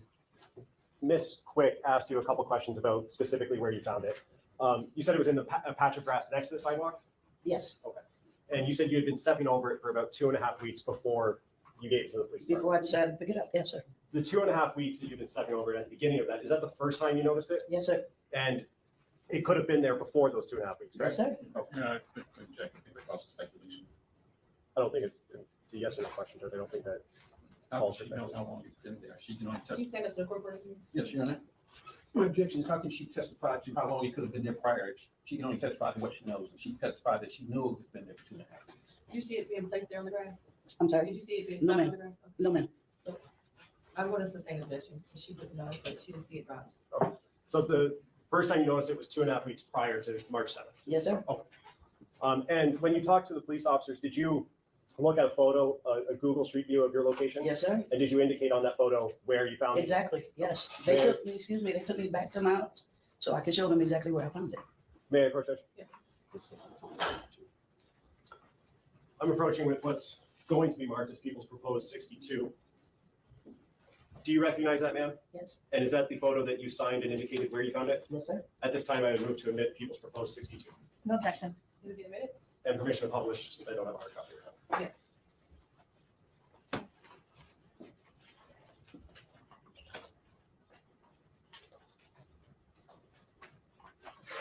And on the screen, is that the photo I just showed you? Yes, sir. Okay, and there's a circle with a line going up from the bottom of the screen there. Is that circle where you indicated you found it? Yes, sir. Another quick question. I have just a couple questions based on this picture. Go ahead. Please. Ms. Smith, so as we look at the picture here, in which direction, left or right, is the bus stop? To the right. To the right, so closer to the church? Is that, or that white building that's in No, no, that's a person's house right there. Okay,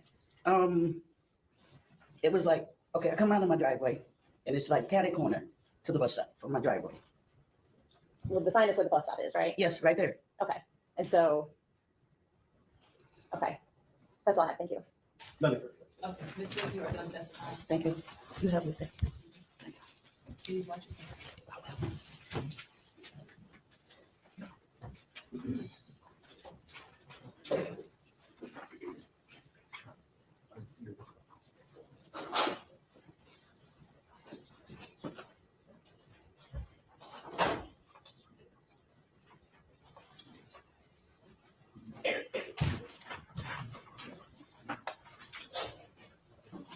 Judge, at this time, we would call Detective Jason Mapes.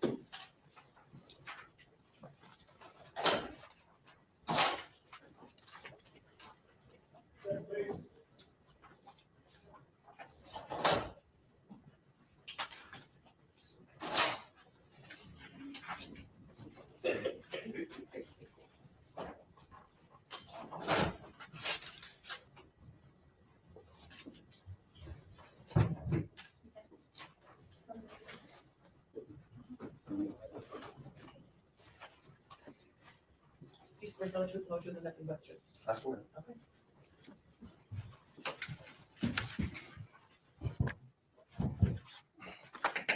Whenever you're ready, Ms. Smith. Thank you. Good afternoon, could you please state your name for the record? Detective Jason Mays, And how are you employed? with the City Detroit Police Department, And how long have you been employed as, in the city of Detroit? a little over 21 years, Is there a specific unit that you're assigned to? homicide. And I'm gonna take you back to February 15th of 2024. Were you working that day? I was Okay. When you working alone or with a partner? with a partner, And who's your partner? Detective Lisa Johnson. And what is it that you were assigned to do that day? I was tasked with interviewing the individual. And do you remember the name of the individual that you were supposed to interview? Yes, Who was that? Jarvis Butts. And do you see the person that you interviewed in the courtroom today? I do. And can you point to them and tell me the color of the clothing that they're wearing? The gentleman sitting behind the fence with the green shirt on, the mask. Your Honor, would the record reflect that the witness has identified the defendant in this case? So reflected. Thank you, Judge. And where did this interview take place? Detroit Police Department headquarters. And who was all there in the interview? Myself, Detective Johnson, and the defendant. And how was it that Mr. Butts was there? He was brought there by officers, I believe. And was Mr. Butts in custody for your purposes at that time? No, Was he in custody for other purposes at that time? I believe so, ma'am, yes. Did you ask Mr. Butts if he would talk to you? I did. All right. Did you offer him any food or drink, anything like that? No. Okay. Did you ask if he knew or understood English? I don't recall that, no. Okay. But he, by speaking with him, I knew he understood English. Okay. Did you ask him like his education level, things like that? Yes. Okay. Did you ask if he was under the influence of any narcotics or alcohol? Yes, And did you advise him of his rights at that time? I did. Okay, and did you use anything to assist in providing him with his constitutional rights? Yes, the constitutional right form. I also recited it to him verbally. And Your Honor, may I approach? Yes. Can you go to Marcus People's proposed exhibit 20? And explain what it is that he's here to show. Certificate of notification of constitutional rights. And is that a fair and accurate copy of the constitutional rights that you provided Mr. Butts on February 15th, 2024? Yes, ma'am. I move for the admission of People's proposed exhibit 20. No objection. It will be admitted as People's Exhibit 20. Thank you, Judge. And on this sheet, did Mr. Butts reflect that he understood and acknowledged his rights at that time? Yes, And how is it that he did that? by attaching his signature and indictment. And who all signs this form? Myself as a witness and also anyone that's in the room. Did Mr. Butts exhibit anything to you as an experienced officer with 21 years that would make you believe that him talking to you wasn't voluntary? No, And did he agree to speak with you? he did. About how long did you guys talk for, if you recall? I would say the interview may have been a total of maybe a couple hours, 2 hours. And were there any breaks in between that time? Yes, And was this interview recorded in any way? yes. How was it recorded? Audio and visual in the interview room. And I showed you previously in a video of the interview that took place. Do you remember me showing you that? Yes, Okay. And when I showed that to you, was that a fair and accurate depiction of the video interview that you took with Mr. Butts back on February 15th, 2024? yes.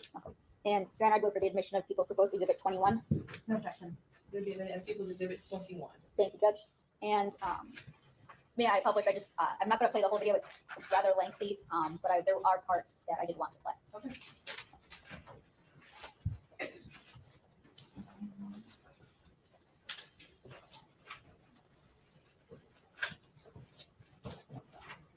Now, first, detective, I'm sorry. Did Mr. Butts give you a phone number that he used?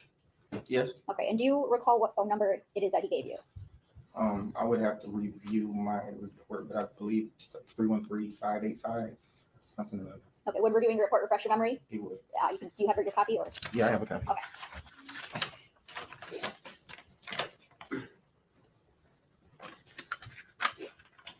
It's 313-585-8719.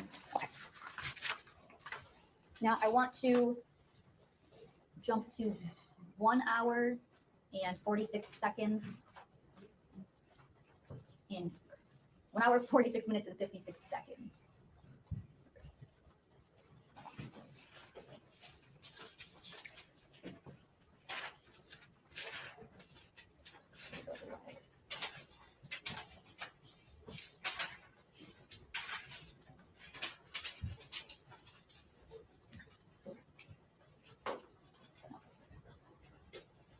I'm going to play at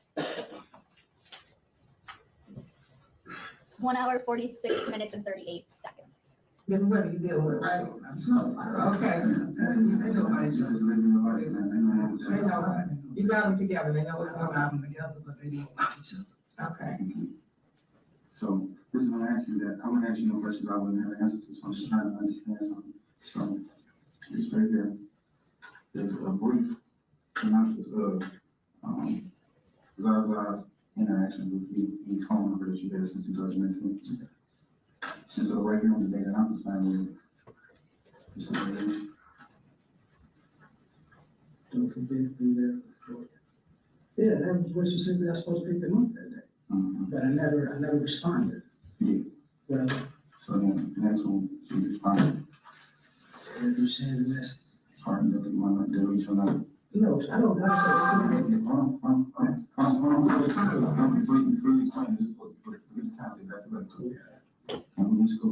It's cool. And then right here, tells you to respond with faith. That's received. So, and you said, okay. Yeah. All right. Okay. So, like I said, all my numbers, they were sitting. And pausing at 1 hour, 48 minutes and 7 seconds. I want to go backwards in time. Jack, mod on deck.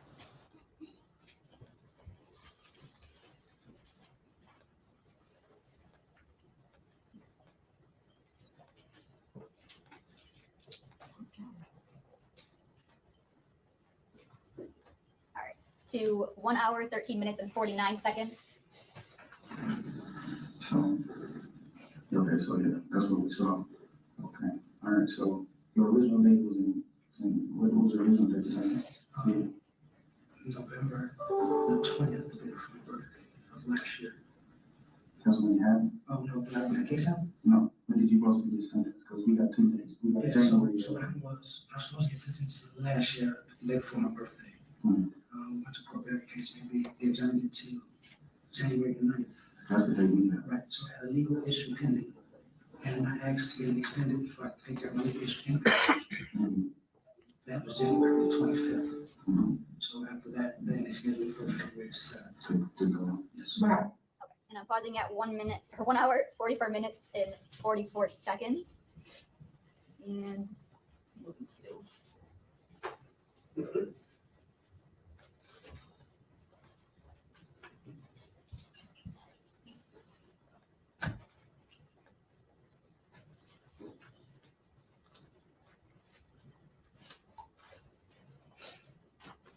1 hour, 15 minutes, and 52 seconds. All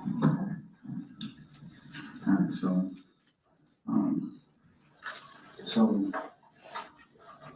what's your relationship with on the day-to-day? Like, are you like any interactions? Just like these uncle relationship? Yeah, we kind of like this uncle, and I also get her and my brother from time to time.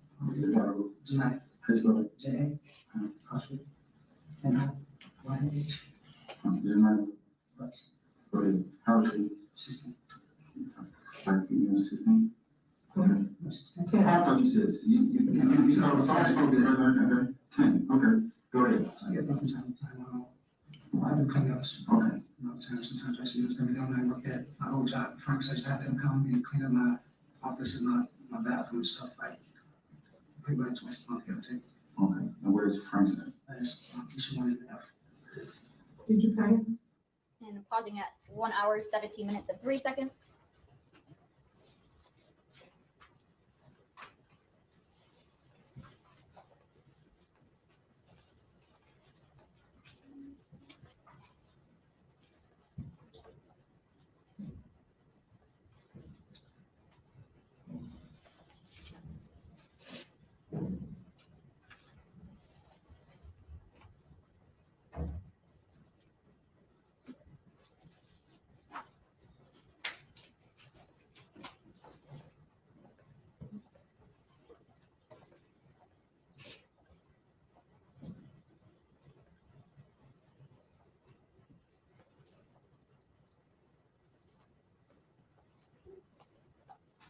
And I'm starting at 1 hour, 22 minutes, and 1 second.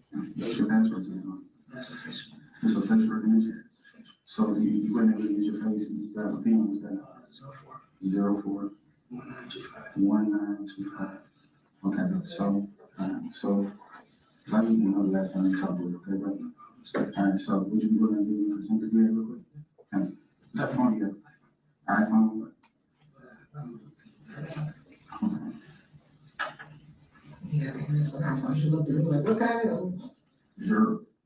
J-R-P-I-S. Yeah, I'm sorry, man. We have Jarvis, we work. Yeah, I work with Jarvis. All Alright, so iPhone, what color is it? Okay, the last you said 11, and your phone 313-585-8719. Password is 041925. And something else. When the last time you used that phone? Right before I got back. Okay. I think the morning before I turned myself in. Okay, did you cut the phone off or is it still on? I turned it off. It's still on this guy's company wise. Company wise, right, okay. Where did you leave the phone? It was actually with one of my girlfriends, man, because she took me, she bought me. Right. You don't understand, I can understand. Yeah. Oh, I heard you say baby mom, 13 kids, fiance. You live with your Who you live with? That's the fiance. And we got a girlfriend. Okay, player. You know the fire hydrants? Okay. Actually, Didn't I say before when the fiance was out there, he didn't care about her. So that little show with her little, tight little rainbow dress, thought she was cute. Like she was doing something. He wasn't even paying you no attention. He's just been using you. That was it. That's it. Somebody can call up, come over, get some cookies and a meal, and then he dips out 2 or 3 o'clock in the morning. And this is your fiance? Oh, this is interesting. Resume. he was before I went to sentence. Okay, so she had the phone. From my understanding, the detail. Now, who did they get it from? Her. We asked because we don't know this info. From my understanding, they conducted a raid on her house. Okay, Why they raiding her? I don't know, that's the same thing. so she had the phone. The phone was in her possession. Okay, So, and that's where you left it, and you got locked In in. my jacket in the car. Okay, what type of gun? What color? And Okay, I'm gonna go check. is that your car or her car? Oh, okay. Pausing at 1 hour, 24 minutes, and 50 seconds.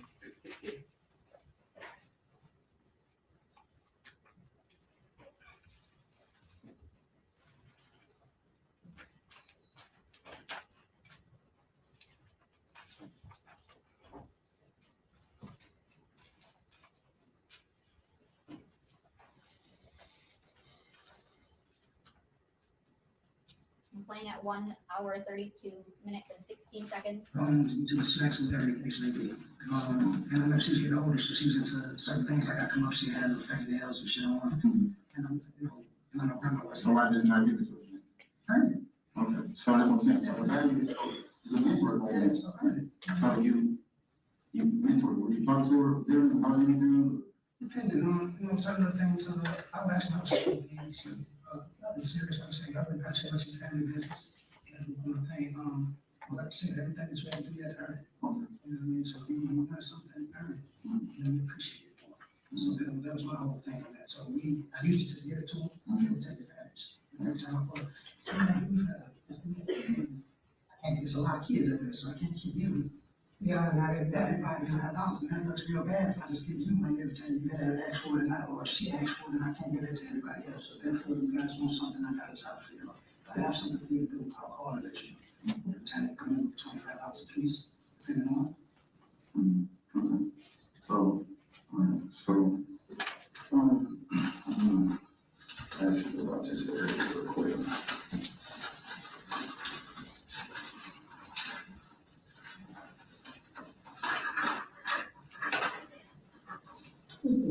confirm that, hold on.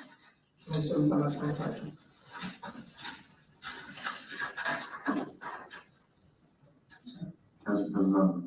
What's her other name? Right. You know about when that picture might have been taken or where? Did she look like that last time you saw her? What she look like the last time you saw her?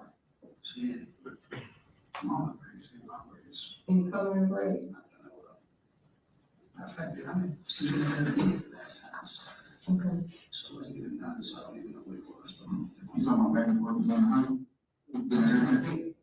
Last time, very basic. So she went back and forth. That ain't that. The last time I seen her, she's with her hair. Yes, she was. She's like, fuck, no sweet. And we stayed next door. So she was going back and forth with him next door. They were in the basement at grandma's house, in her hair. And I'm pausing at 1 hour, 35 minutes, and 6 seconds.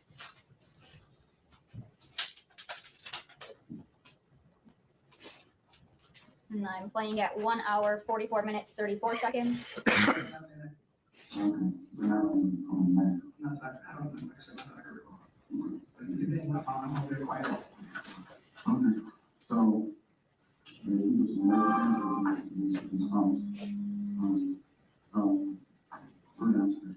No, I'm just trying to think about it.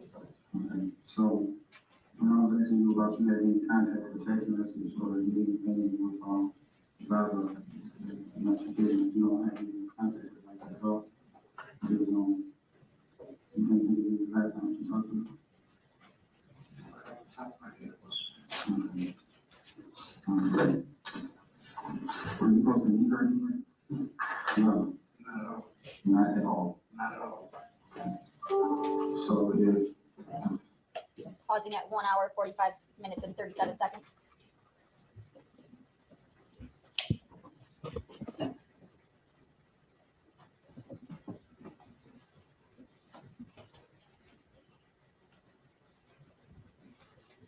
I'm playing at 1 hour, 50 minutes and 44 seconds. girls already want girls to stay as and things like that.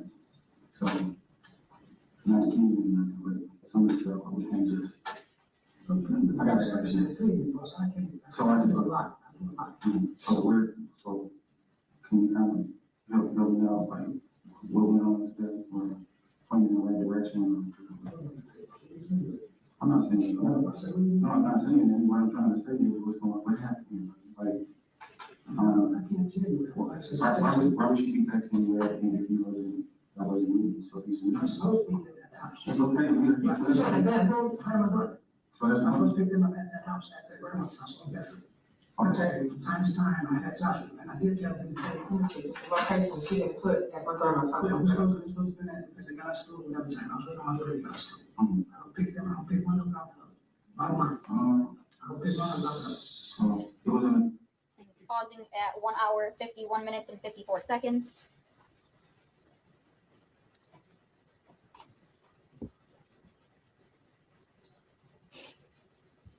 And I'm playing at 1 hour, 52 minutes and 47 seconds. Okay, did she ever describe anything about having troubles with, with girls and boys? I don't know about the situations she had with some girls. I'm supposing that I'm doing something like that. I'm not sure about that situation.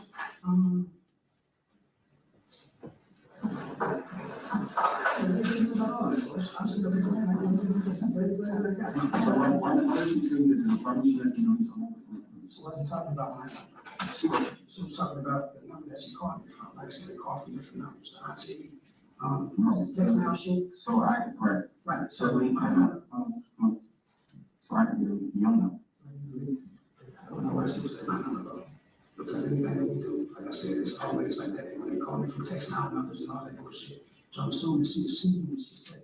Like I said, I don't have no reason I had nothing for it. My phone was what it is every day. It's in my phone. Y'all have possession of my phone. Take a look and go through it. So I don't know what that's about. I don't know why she said it was my number. So you saying that you need a right? I promise Jesus, I didn't get that. Promise to Jesus. I never got it. Like I said, she sent me a text message. I was supposed to pick them up. We never had a chance to get anything. So you put it on this money Is that one of the I'm going to next time. on the night? I don't know what it is. I'm pausing at 1 hour, 54 minutes and 42 seconds.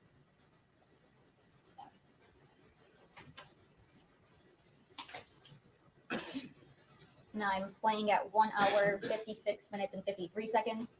So who is this supposed to come to? Did you tell no one or anybody? Listen. I told my child know that I had to see the text me. That, Yes. to me, Yeah. I told her she had text me and I asked what number it is. She's like, I don't know. I gave her the number. She said she didn't know what number that was. so you see the daughter had correspondence the day before, on the 8th? Yeah, I'm saying, what does it say? So, It said, what do you do? right, that's you. That was usually what I do? She's saying that, she asked me, you was at work, and you explained what you doing. Yeah, what do you do? So, y'all have back and forth conversation. Not like that, or something. Like I said, they called me when I had talked. I told you when they had my had But I just the way that the end, and again, I'm just trying to understand. So you tell me that.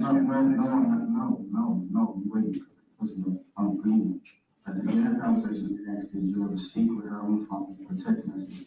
And you said that you either speak with the grandma, or you speak with your child's mother. Or they call me, they tag me and harass me, and I call the grandmother and let them know that they did that. But here, we having back and forth conversations going on. Okay, what's the conversation? And I'm pausing at 1 hour, 58 minutes and 23 seconds. Detective, it's fair to say that those were just clips of this interview. Correct. Okay. And your conversation with Mr. Butts continued on into other kind of topics too. Correct. Okay. Did Mr. Butts say the last time that he saw Nizaya before she went missing? Yes, he stated to me that he had last seen her at the end of December or early January. At the grandmother's house in here. Okay. And did he say anything about knowing where Nizaya's bus stop was? Yes, Okay. What did he say about that? he said that the bus stop was at a 3 mile drive in Cornwall. And when you guys are talking, and you mentioned the name Zaza, who is he referring to as Zaza?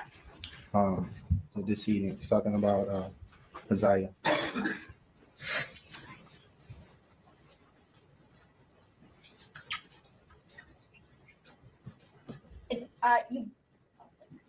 You were showing Mr. Butts some text messages. What were the messages that you were showing him? Where were they from? From his cell phone that were I got that information from the officer in charge of the case.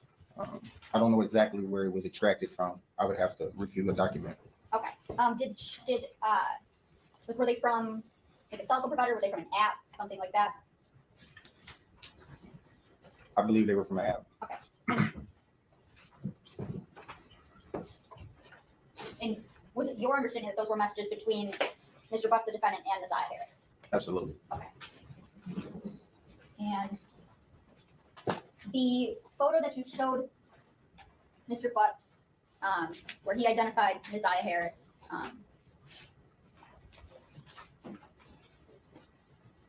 I want to show you people's, it's already been exhibit 12. Runaway approach. Yes. Is this similar to the photo that you showed Mr. Butts in your interview? Yes. What's the only difference, if there is any? It appears to be the same. I feel like my picture was zoomed in a little bit. Okay, so it's just a smaller version. Was yours in color also? Yes. Okay, all right. And is this the one where he identified as Nizaya Harris? Yes.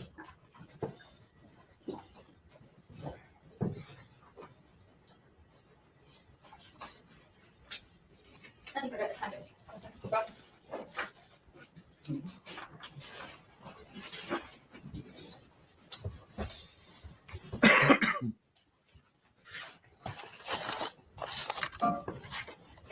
Good afternoon, Detective. Good afternoon. So, let me ask you, first of all, your role in this case, were you primarily just interview Mr. Butts, or were you involved in the greater investigation? Mainly for the interview. I assisted on a search. Okay. So, you interviewed Mr. Butts on February 15th, correct? Yes. Okay. He was already in custody, correct? Yes. And where did this interview take place at? Detroit Police Headquarters. Okay. Did you take to transport him, or was he already there when you got there? He was already there. Okay. So you don't know what conversation was had with him prior to getting there, correct? No. Okay. How long was he there prior to you seeing him? Did you know? I can't recall, sir. Okay. But it was you and your partner, Lisa Johnson? Yes. All right. You came into the room, correct? And he was already in the room when you came in? Yes. And you said that you didn't offer him any food or drinks? No. Okay. Do you know, have he had a chance to sleep, use the restroom? No. Okay.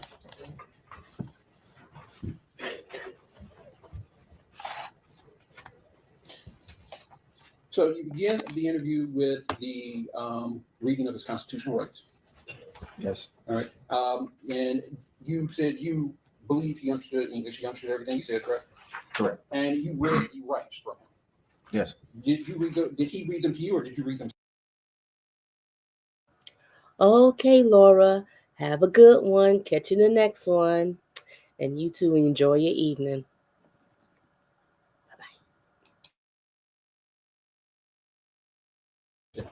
I recited them to him first. Okay. And then I asked him to go over and read it himself. Okay. You didn't have him read them out loud?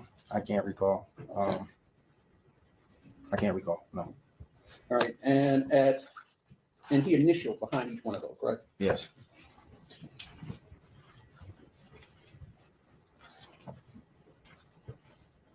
You hadn't verified his phone number, correct? Correct. All right. First of all, let me ask you, what was Mr. Butts' demeanor at this time? His demeanor, initially it appeared to be forthcoming. Okay, so he appeared to answer all your questions, correct? Yes. Didn't hesitate in answering any of your questions, did he? No. All right, and it was a conversation between the two, correct? Yes. And you said this interview took place over 2 hours and 15 minutes, is that what I had? I feel it was about a couple hours, yes, sir. Okay.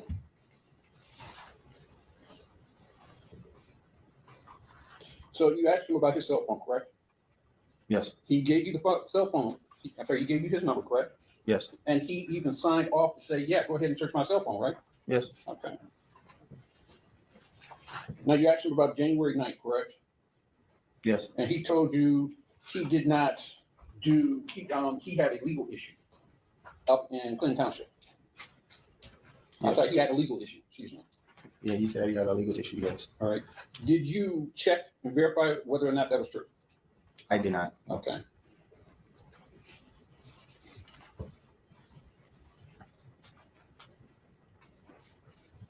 And you asked him about Desire coming to his shop, correct? I'm Yeah. sorry, you asked him about his interaction with Desire, correct? Yes. And he told you that she would come to his shop from time to time, correct? Yes. And he would have her do work in his shop, correct? Yes. And he also told you he had his daughter do work as well, correct? Correct. Did you verify whether or not that was true? I did not. Okay.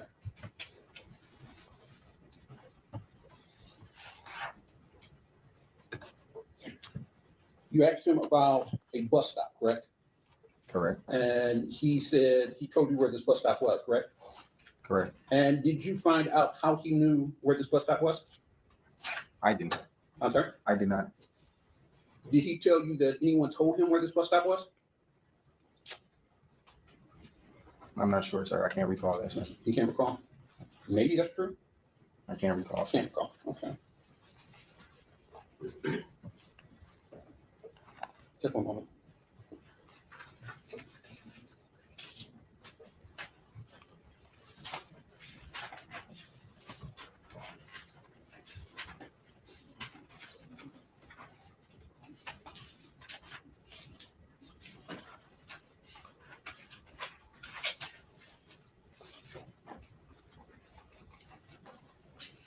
Yeah, I have no further questions. So you're direct? No, Judge. Thank you. You're done.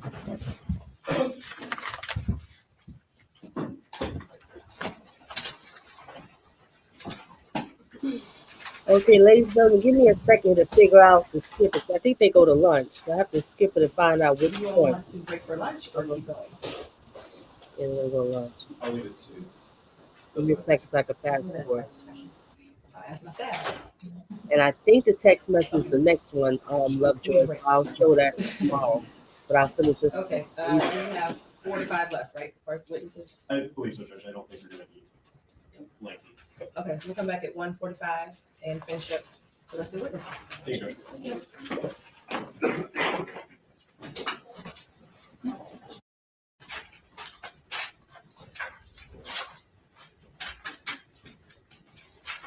Just very what to tell you.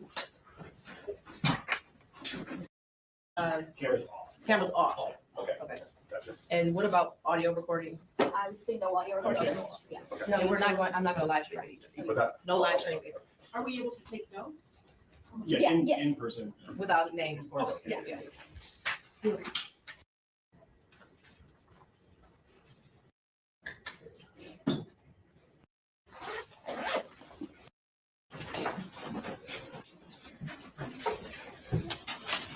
Okay, I'm gonna let it play from now.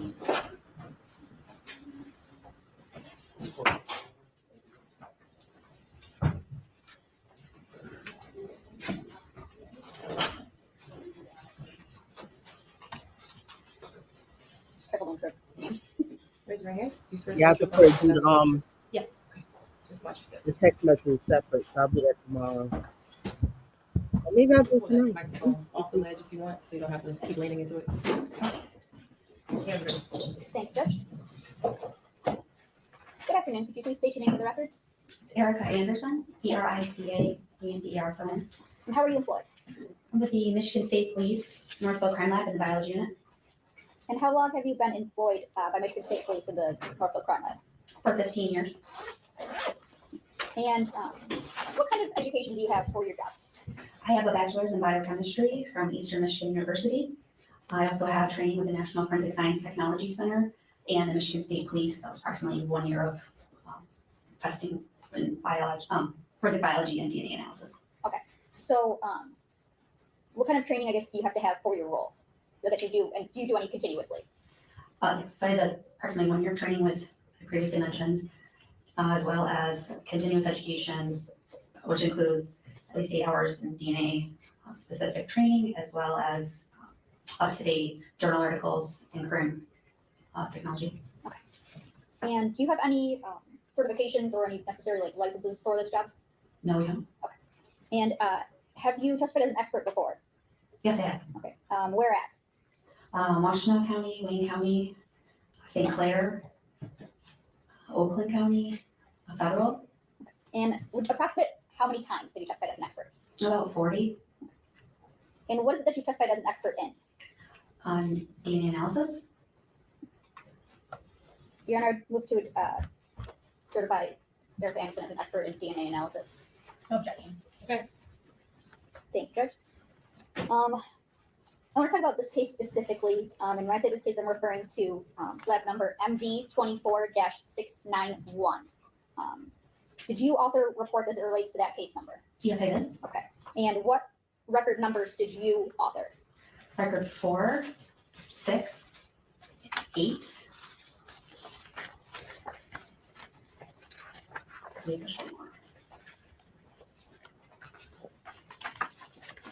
Oh, and 5, sorry. Okay. So 4, 5, 6, and 8. Correct. Okay. And Your Honor, may I approach? Yes. Handing to mark the people's proposed exhibits 22, 23, 24, and 25. You look at these and tell me if you recognize what I've handed you.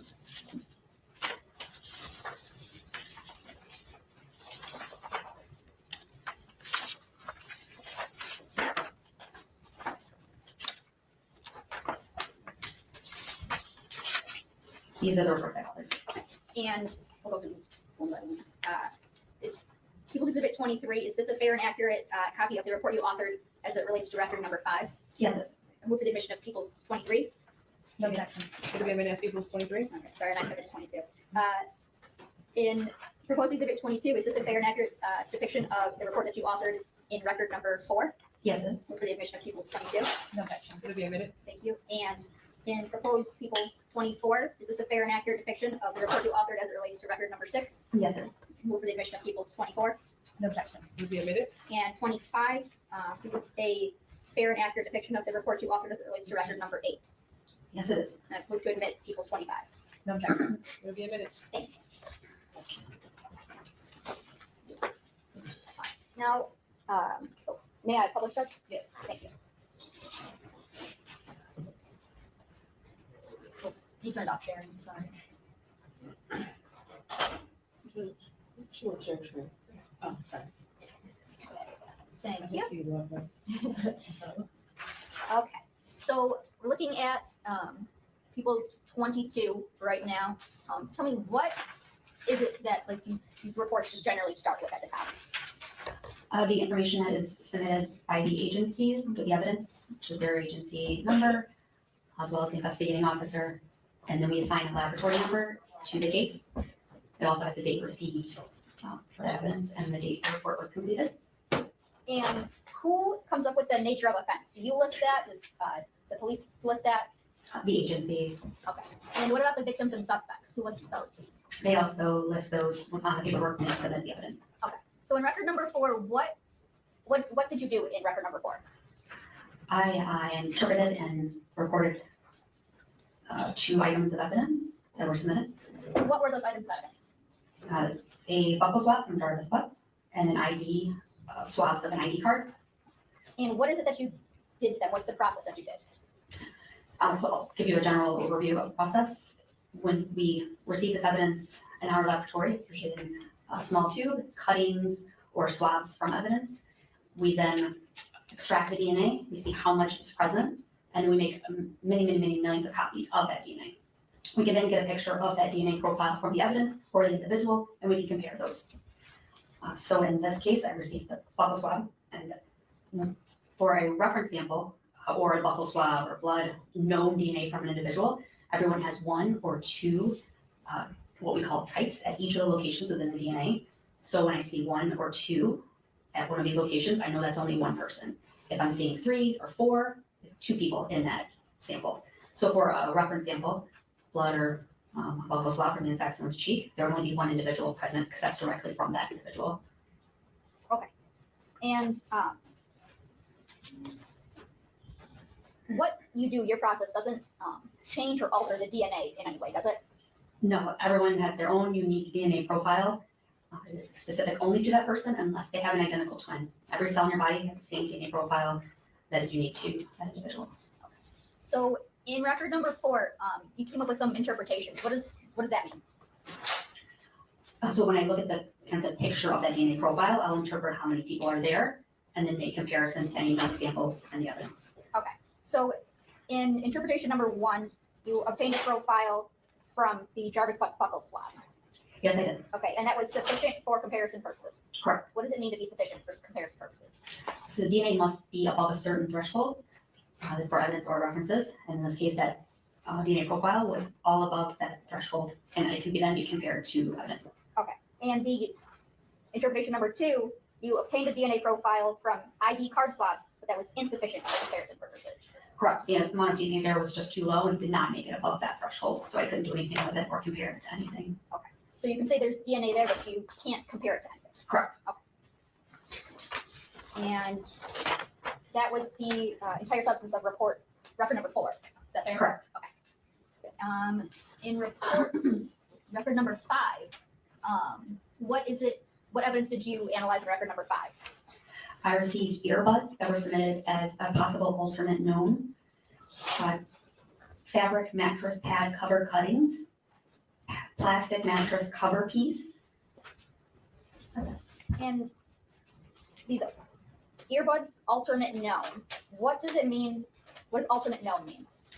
When there isn't a known sample from an individual, occasionally they can bring in, agency could bring in an alternate known. Usually this would be a toothbrush or something that you knew belonged to them, a comb or something along those lines. And then we could use that as an alternate known for that individual as their known sample.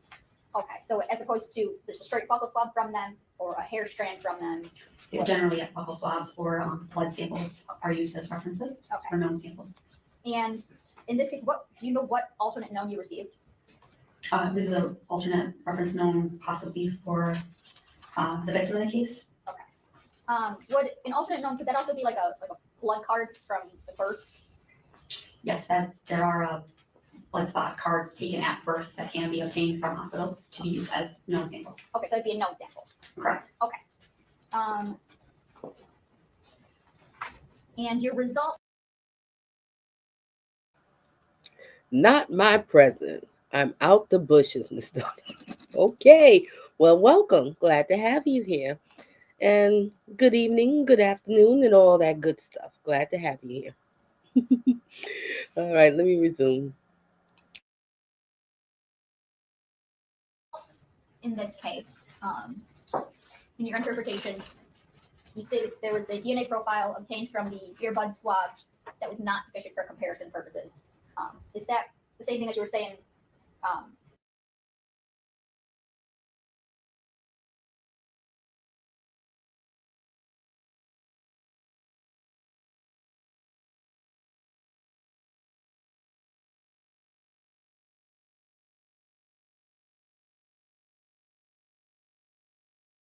Other individuals, which is moderate support that he's not a contributor. So it's tilting that way, just not all the way.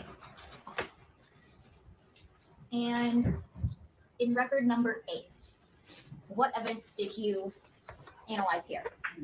I received black hoodie.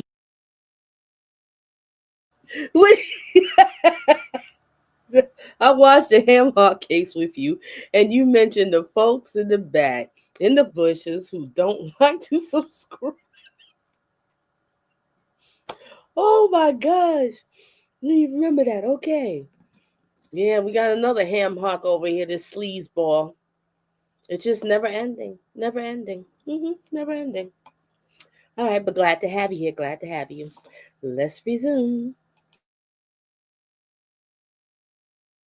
These stain swabs, another set of black hoodie stain swabs, black hoodie swabs, pink bodysuit stain swabs, pink bodysuit swabs, as well as Najee Harris blood card. Now, what kind of testing did you do in record number 8? The same as the previous records. Okay, that's autosomal DNA? Yes. Okay. Now, going through this, you were able to have a sufficient amount of DNA for comparison for Najee Harris's blood card? Correct. Okay. And in your first or your second interpretation, this is as it relates to black hoodie stain swabs. This is the 5AD stain swabs. What were your hypotheses here?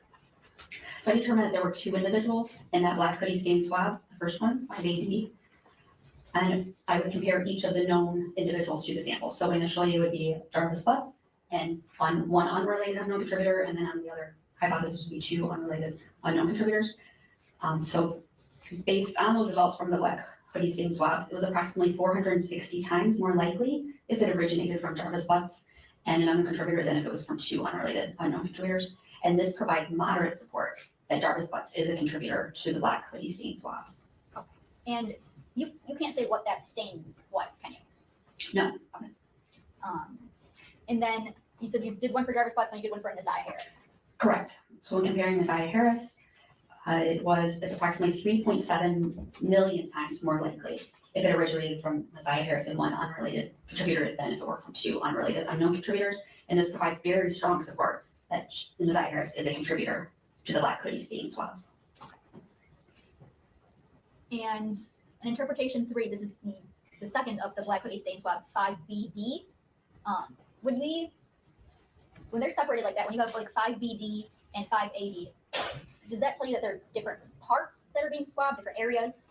Generally, it will be 2 different stains on the same item, but the person that actually took those swabs, they would best be able to describe where they were collected from. Okay. So as it relates to 5BD, the black hoodie stain swabs, what did you find there? That was 1 individual in that sample, and a genetic type is female. And so if that's the case, what was your hypothesis then? So comparing Najee Harris to that sample, that was 3.6 octillion times more likely if it originated from Najee Harris than if it was from an unrelated unknown contributor. And this provides very strong support that Najee Harris is the contributor to that black hoodie stain swab. And then I compare Jarvis Butts as well, and he's excluded from it to his single source samples. Okay, and would that be because you found that it was only from 1 individual, genetic type is female? Correct, yeah. When comparing him, he's excluded. Okay. And when you say octillion, I'm not a math person, how many zeros is that? That is 27 zeros. Okay. And in interpretation number 4, you have just black hoodie swabs, and that's 5CD. And you have two analyses here, one with Jarvis and one with Najee. What did you find as it relates to the comparison with Jarvis? So the black hoodie swabs, generally these are taken to see who may have possibly worn it, or skin cells opposed to the stain swabs. So I determined that this was from 3 individuals. There were 3 individuals in that sample, and at least one of them genetically typed as male. And when comparing it to Jarvis Butts, it was approximately 2.1 million times more likely if it originated from Jarvis Butts and 2 unrelated unknown contributors than if it originated from 3 unrelated unknown contributors. And this provides very strong support that Jarvis Butts is a contributor to the black hoodie swabs. And what about the comparison to Najee? When comparing Najee Harris, it was 97 sextillion times more likely if it originated from Najee Harris and 2 unrelated unknown contributors than if it originated from 3 unrelated contributors. And this is also very strong support that Najee Harris is a contributor to the black hoodie swabs. And how many zeros after sextillion? Sextillion is 21. And just for reference, anything over 1 million is considered very strong support. Okay. And your next interpretation is to the pink bodysuit stain swabs. And you performed this assuming that there was 2 individuals. What was your comparison as it relates to Jarvis Butts? When comparing to Jarvis Butts, it was 6.3 times more likely if it originated from Jarvis Butts and 1 unrelated unknown contributor than if it originated from 2 unrelated unknown contributors. And this provides limited support that Jarvis Butts is a contributor to the pink bodysuit stain swabs. And as it relates to Neziah Harris? It is approximately 60 septillion times more likely if it originated from Neziah Harris and 1 unrelated unknown contributor than if it originated from 2 unrelated unknown contributors. And this provides very strong support that Neziah Harris is a contributor to the pink bodysuit stain. How many zeros in septillion? Septillion is 24.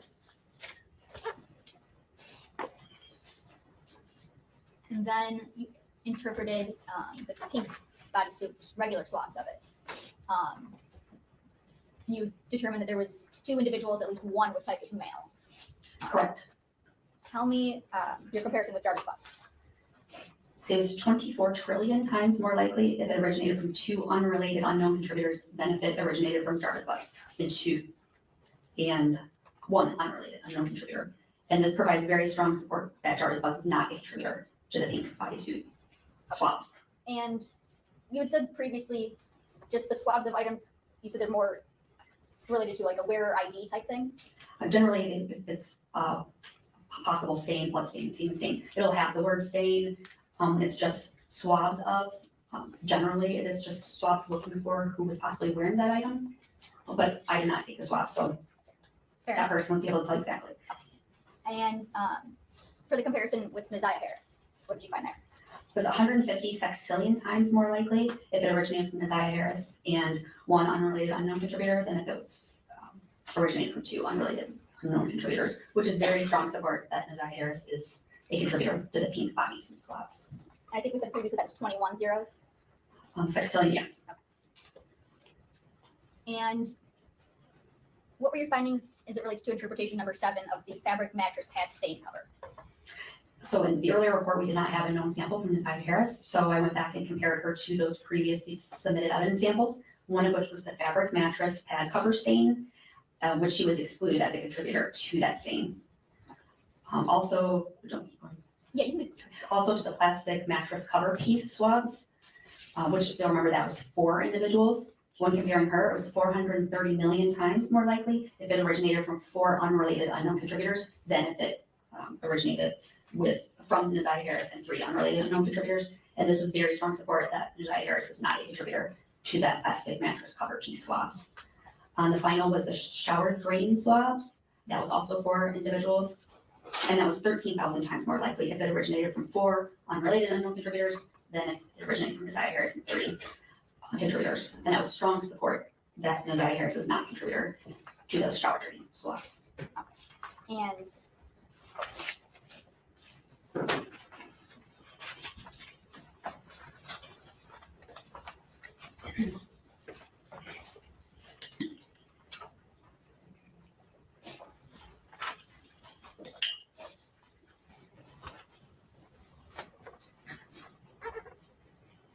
nothing else at the time, Judge. Ross. Good afternoon. So when you receive the swabs, you said in separate tubes, each swab or cutting or whatever you would be testing comes in a separate tube? Correct. And it's all labeled with a number that corresponds with the file that you're working on. Is that correct? Correct. Each one has its own ID, yes. Okay. And what other communication do you receive with those swabs? We have submission paperwork, and that is in our system loaded, as well as all of the worksheets from the analysis that we go through. There's chain of custody. I mean, all this is within our system, but we only receive that initial information when we submit it, that paperwork. Occasionally we'll have a police report or something, but in this case, I didn't see one. You didn't have one in this case? I did not have one in my case file. Did you have any communication with Sergeant Shannon Jones before you did the testing? No, I didn't. Okay. Did you know, was there a name associated with this file that you knew of before you did the testing? There are, like I said, names within the case file. Generally, we process samples in batches and we don't really look at all that before we get started until we sit down and actually write the case, and those profiles are already complete. Okay, and I'm gonna try to get some information from you just on how that process works, because I have a limited understanding of DNA, so correct me when I mess up. But as I understand it, when you're running these samples, essentially you come up with, ultimately for interpretation, kind of a line that shows peaks, and that is, those are the things that you're comparing. Is that fair to say? So we look at 24 different areas within the DNA, and 2 of those will just give me the sex of the individual, if they're male or female, if there's a male included. On the other 22, it will be 2 like peaks basically at each location, and you'll have either 1 or 2 each individual. And there could also be other peaks. So typically you have some that are taller than others, but you could also have shorter peaks. Is that fair to say? If there's multiple people in that sample, I'll see maybe several peaks, and that's how I would determine how many individuals are in that sample. Or things that you might interpret as, I think they call it stutter. It's a kind of a normal part of the system. There are these peaks that are expected, and they generally are just filtered out. Occasionally they get a little high, but we know what they are. And I was going to say, so then when you see this chart, is that your part of your interpretation to kind of exclude that as something of significance? Stutter peaks? Yes. Yes, I would evaluate if any of those peaks could possibly be stutter or not. Okay. And I think you answered this, but I just want to make sure. How many loci did you test? There's 24 total loci. And that's what you tested? Okay. And that's of like the 3 million base pairs that exist, fair to say?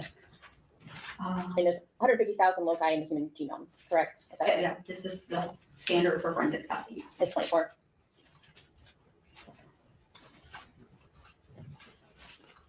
And so I think you indicated in almost all the things that you tested, there were mixed samples, except for the 2 initial, the buccal swab and the ID card. Is that fair to say? More than 1 contributor? Yes, except for the mattress stain swabs, I believe was a single contributor. Otherwise, yes, okay, more than 1 individual.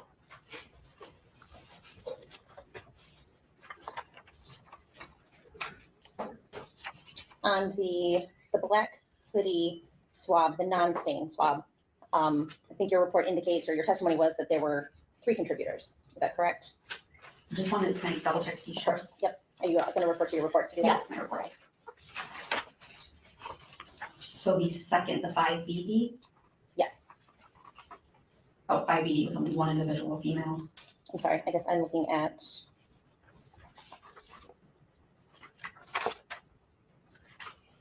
The hoodie swab's not the stain, you said? Correct. Yes, that was, I determined to be 3 individuals present. Okay.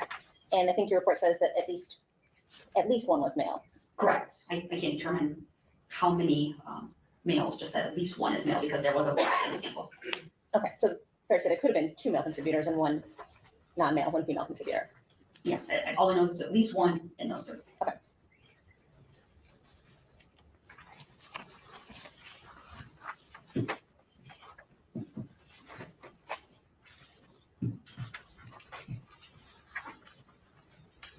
Now, is it the program that determines the statistical number, the probability, or how is that determined?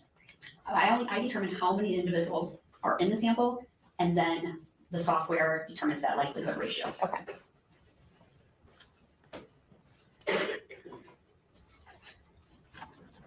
Because you're only receiving swabs or cuttings, you don't actually see pictures of what the items are that the stains came from or the swabs came from. Is that fair to say? Or do you? They are in the case file. I did see them in this case. So sometimes I'll look at them, and sometimes I'll just write the report unless there's a need to see them.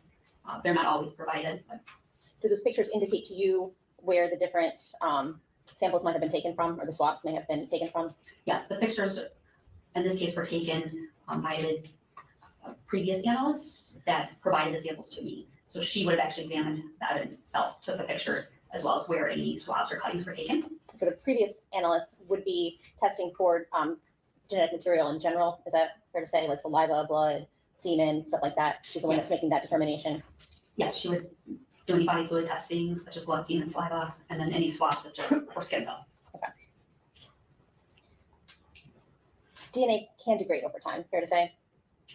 Over time and in certain conditions, sure. Weather, stuff like that. Potentially as sunlight can degrade DNA. The elements in general, bacteria. Yes. Okay. And so when it degrades, does that mean that the DNA molecule itself is breaking down? Yes, degrading, yeah. And what is the impact of that on a DNA test? It could just be lower than would have been. So there's still a profile, it's just lower. We also see a very specific pattern when something is degraded, where it, instead of peaks kind of being nice and straight, they kind of ski slope off. So we can identify it. Okay. Could it mean that you get an incomplete or a partial profile? Sure, yeah. Was that a factor at all in any of the swabs that you tested in this case?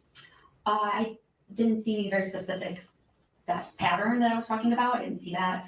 Some of the samples are lower, so they may have been possibly, if they were in the elements, degraded or diluted. Okay.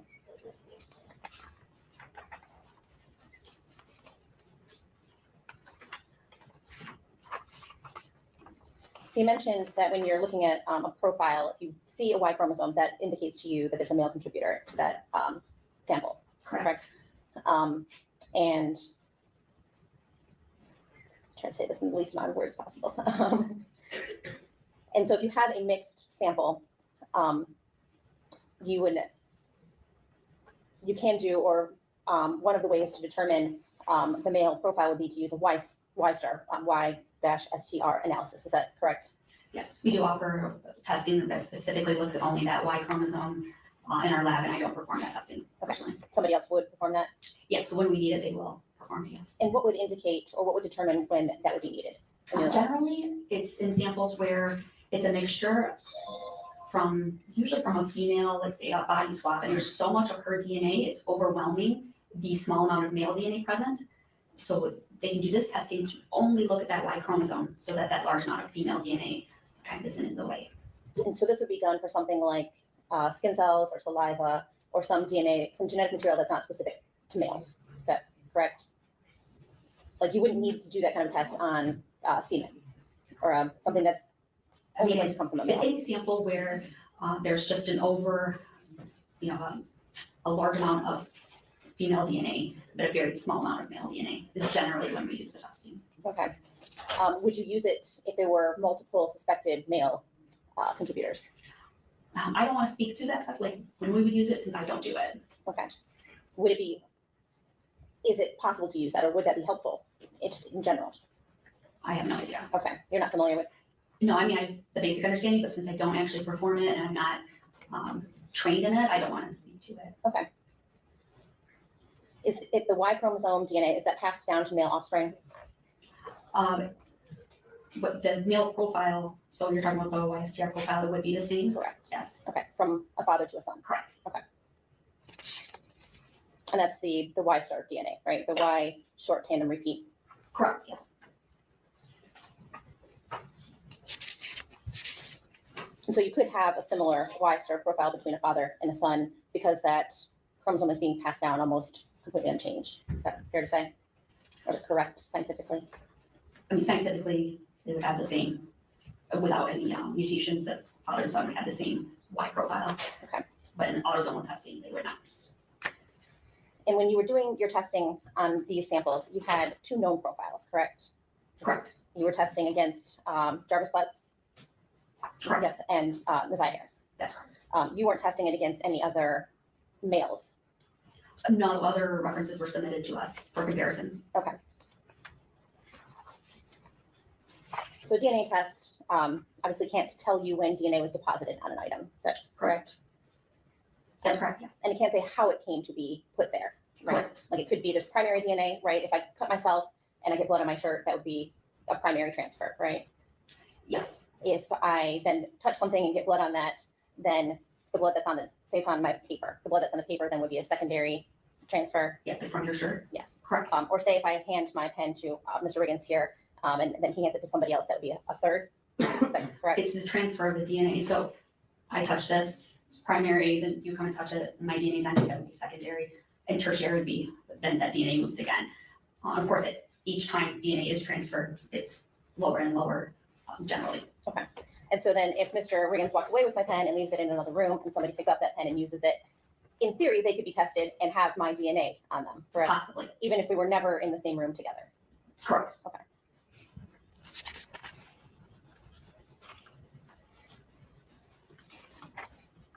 Transfer can occur also even like in a washing machine, right? Possibly. So if clothes are washed together, which is kind of illogical, right? You're washing something, but in reality, my clothes and Mr. Riggins' clothes could be washed together, and his DNA could transfer onto my clothes just by virtue of being washed in the same cycle. Correct. Okay, just a second.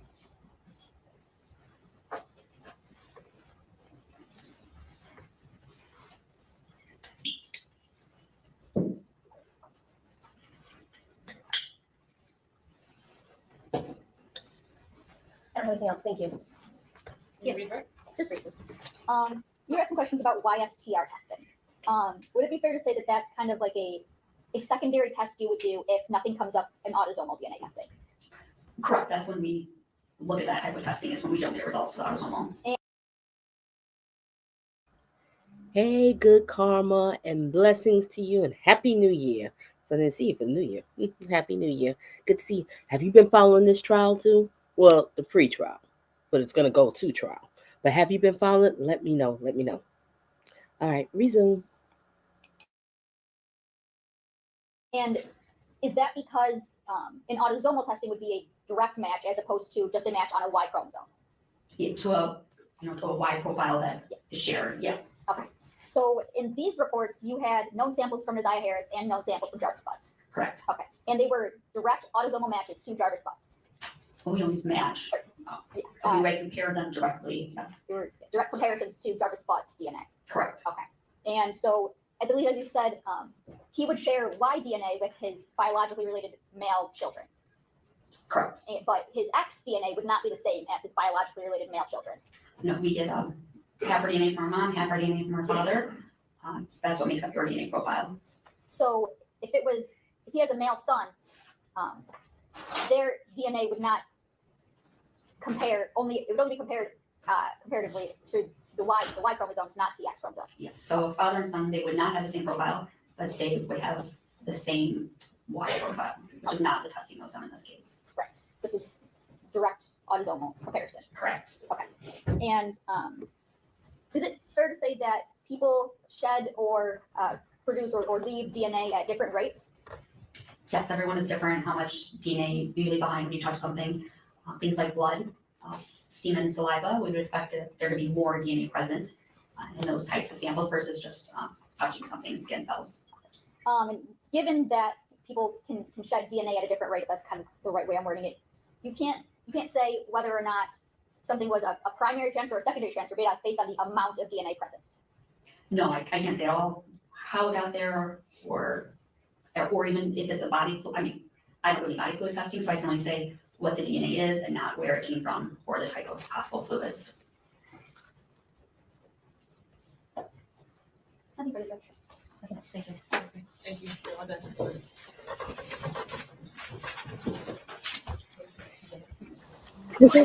Good comment said, oh, you've been watching it too. This is insane. And we just listening to like the pre-trial Good Karma. So imagine when it goes to trial, how much stuff. At this time, people call Lieutenant George Harris. Who's that? Okay. This should be the last person we're gonna watch on this thing. No, it seems like there's more. Oh, okay. Seems like there's more. Yeah, Good Karma tomorrow. I might do it late tonight. I don't know. We'll see what happens. Or tomorrow. But I definitely gonna do the text messages I heard about. Because I only watched some of it. I haven't watched all of it. So I'm kinda like watching with y'all. Thank you y'all for hanging out with me. Let me pass this. We gotta see all that. Oh, let's get ready for that. Oh, there you go. Oh, Dismiss us, she's not to another lecture. yes, ma'am.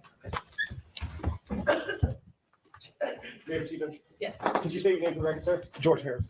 And just go back. You can just take off the last two. It's easy. And what do you do currently for a living, sir? I'm a school safety liaison. And I heard going back to January of oh, 2024, where were you employed at that time? Detroit Public Schools Police. And what did you do for the Detroit Public Schools Police Department at that time? I was a lieutenant. just like the other sleazeball I covered, these messages, and I'm hearing that these text messages like if they was in a full blown relationship.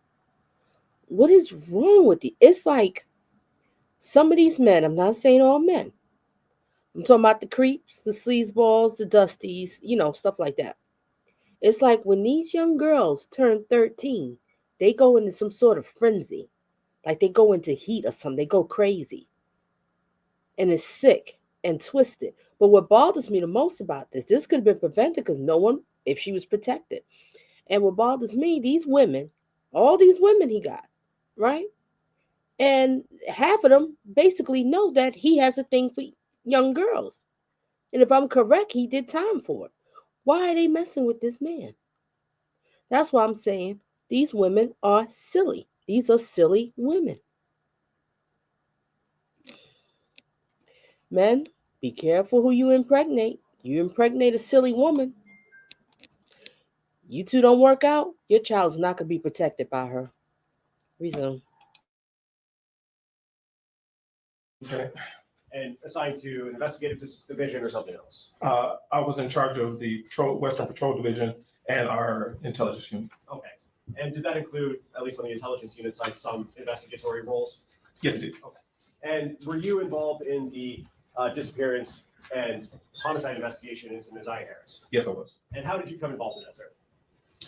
The initial report came in that she was missing. A detective was assigned to it. She liaisoned back to me that Ms. had a social media account and had communicated through text now. So anytime there was a cyber-related nexus or anything having to do with cell phones or digital communications, I was the person who would handle it with the district for years. And what is the reason you would handle the sort of cyber or internet portions of investigations? I have the training and experience. And as part of the investigation, did you do an initial search warrant to TextNow? Yes. Okay. And did you get an initial return for that? Yes. Okay. And were those from the dates of January 8th, 2024 to January 26th, 2024, if you remember? That sounds. Was that said during this trial? Did I miss that? Good karma? 4-year-old? Did I miss that? Or that's going to...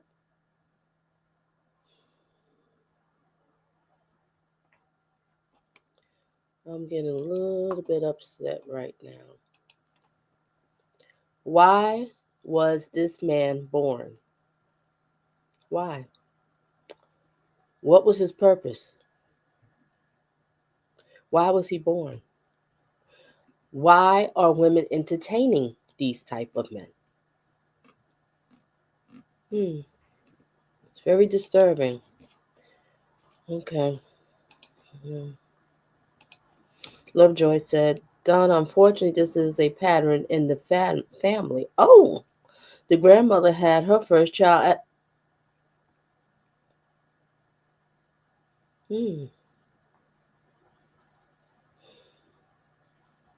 Oh, wow. You said a news article? I gotta look that article up. Yes, I heard about that. Oh, my spirit just went down.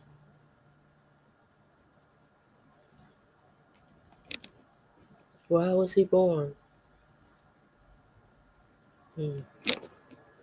All right, let's resume. Thank you for sharing that. Thank you for sharing that. Sounds about right. Yes. Okay. It didn't go back before January 8th at that time, correct? That's correct. Okay. I will come back to that in a second, but the initial agency investigating Naziah's case, was that Detroit Public Schools Police Department? That's correct. Okay. And when did that investigation begin? January 9th, her grandmother reported her missing. One of our officers, Officer Wolf, I believe it was, went out to the school, took a report. Canvas was done. Detective Gardner was assigned to the case. And then from there, she liaisoned with me, and I started making my notifications and started working on it from me. You said January 9th the report was made? The 10th, I'm sorry. The 10th, okay. So that's when the investigation began, and that's when you became notified of this case, correct? Correct. And did the investigation stay with the Detroit Public Schools Police Department for the entirety of until today? No. When was it transferred and to who was it transferred? It was transferred to Sergeant Shannon Jones sometime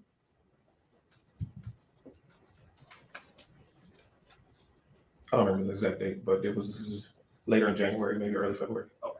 So We're getting closer to that 30-day mark. around a month? Yes. Okay. I love this guy's tie. Okay. Lovejoy says, very dysfunctional. The victim's father is deceased and was married when he impregnated her mother. Okay. So the grandmother took her to collect a check. That sounds more like it. Because the way as I'm listening to more of this, of this trial and seeing the people that's coming on the stand, kind of figured. So basically, her future was already destroyed from the day that she was born. Because look where she was born. Her family. They didn't care. They didn't protect her. And you see, these kind of clown men like that, this is what they prey on, these silly type of women. Yeah, they prey on it. And these women so silly enough to be with them.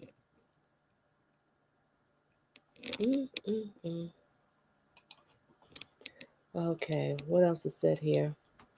Jill said, Lovejoy said, this little girl didn't stand a chance, especially with this monster hanging around. Exactly.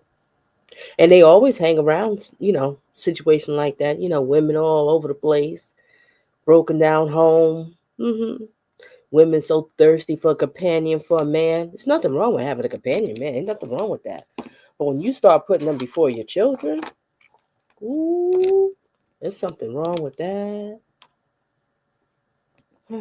All right, let's get back to it. Thank you for sharing that. And what was the reason it was transferred to DVD? There have been no sightings, nothing had been heard from her. At that point, the other agencies that I brought in, we ended up shipping it over once. We received some more calls from DPD. The commander of the 5th Precinct called me, and we just got together with Detroit, my chief and I, and the deputy chief, and then they decided they were going to take it over because it appeared that she was not going to be recovered alive. Okay.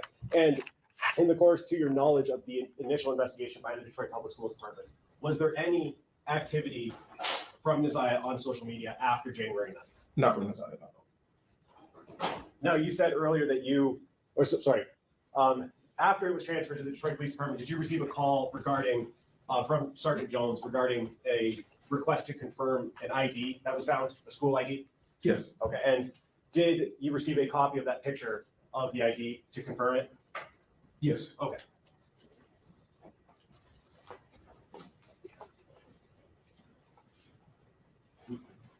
And the picture that was sent to you, did you confirm that as Nizaya Harris's grade 8 identification card? If you don't remember. I'm not sure Okay. what grade she was in, but yeah, it was her identification card. May I approach her? Yes. Approaching with what's already been admitted as Exhibit 40. Does that look similar to what you were asked to confirm? Yes. And that one you went into, did you go into the school system to confirm that that was Nizaya's ID? Through an intermediary, but yes. Okay. And in the bottom corner of one of that, it says grade 8, correct? Yes, it does. Yes. And you had said earlier that you did an initial search warrant to text now to receive some messages, correct? It started out as exigent circumstance request, but yes. Okay. And may I approach again? Yes. I'm approaching with what's already been admitted as Exhibit 16.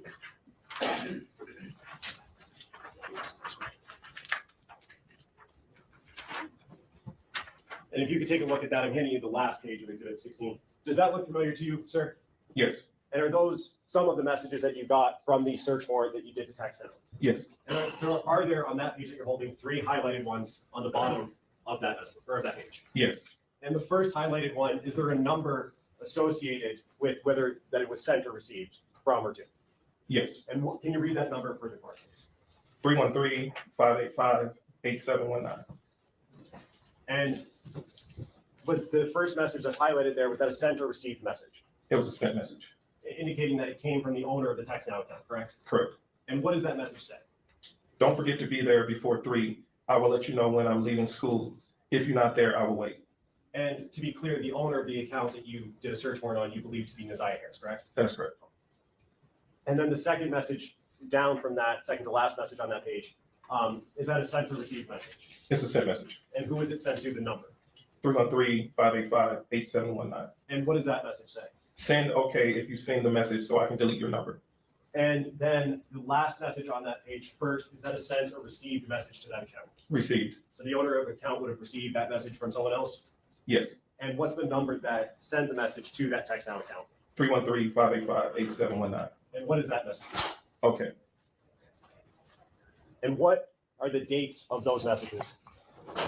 January 9th, 2024. And when the owner of that account received that last message of okay, what date and time did she receive that on? January 9th, 2024 at 14:23:10 UTC. And the UTC would be 4 hours ahead at that time from the local time? Correct. Okay. And so that would have been at 10 a.m. or so? That would have been 9:23 a.m.? Yes. Okay. I have no agreement. Okay, Bus?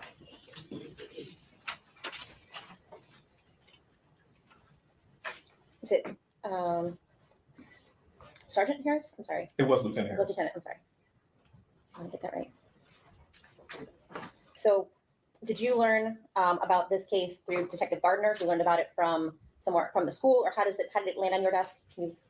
So the grandmother went to the school called Officer Wolf, who works that area.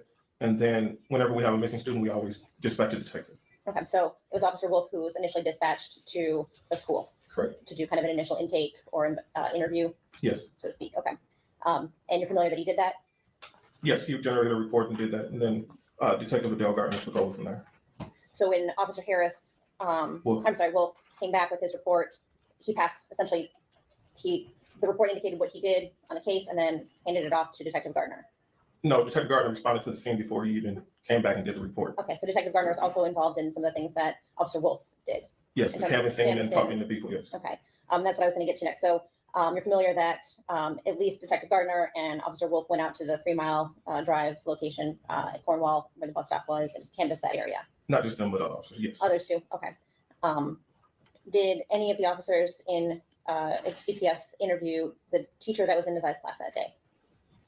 Yes, I believe so. Yes, do you know who it was? It would have been Detective Gardner. And do you know if Detective Gardner has authored a report? She would have case notes and interview statements with everybody she interviewed. Okay.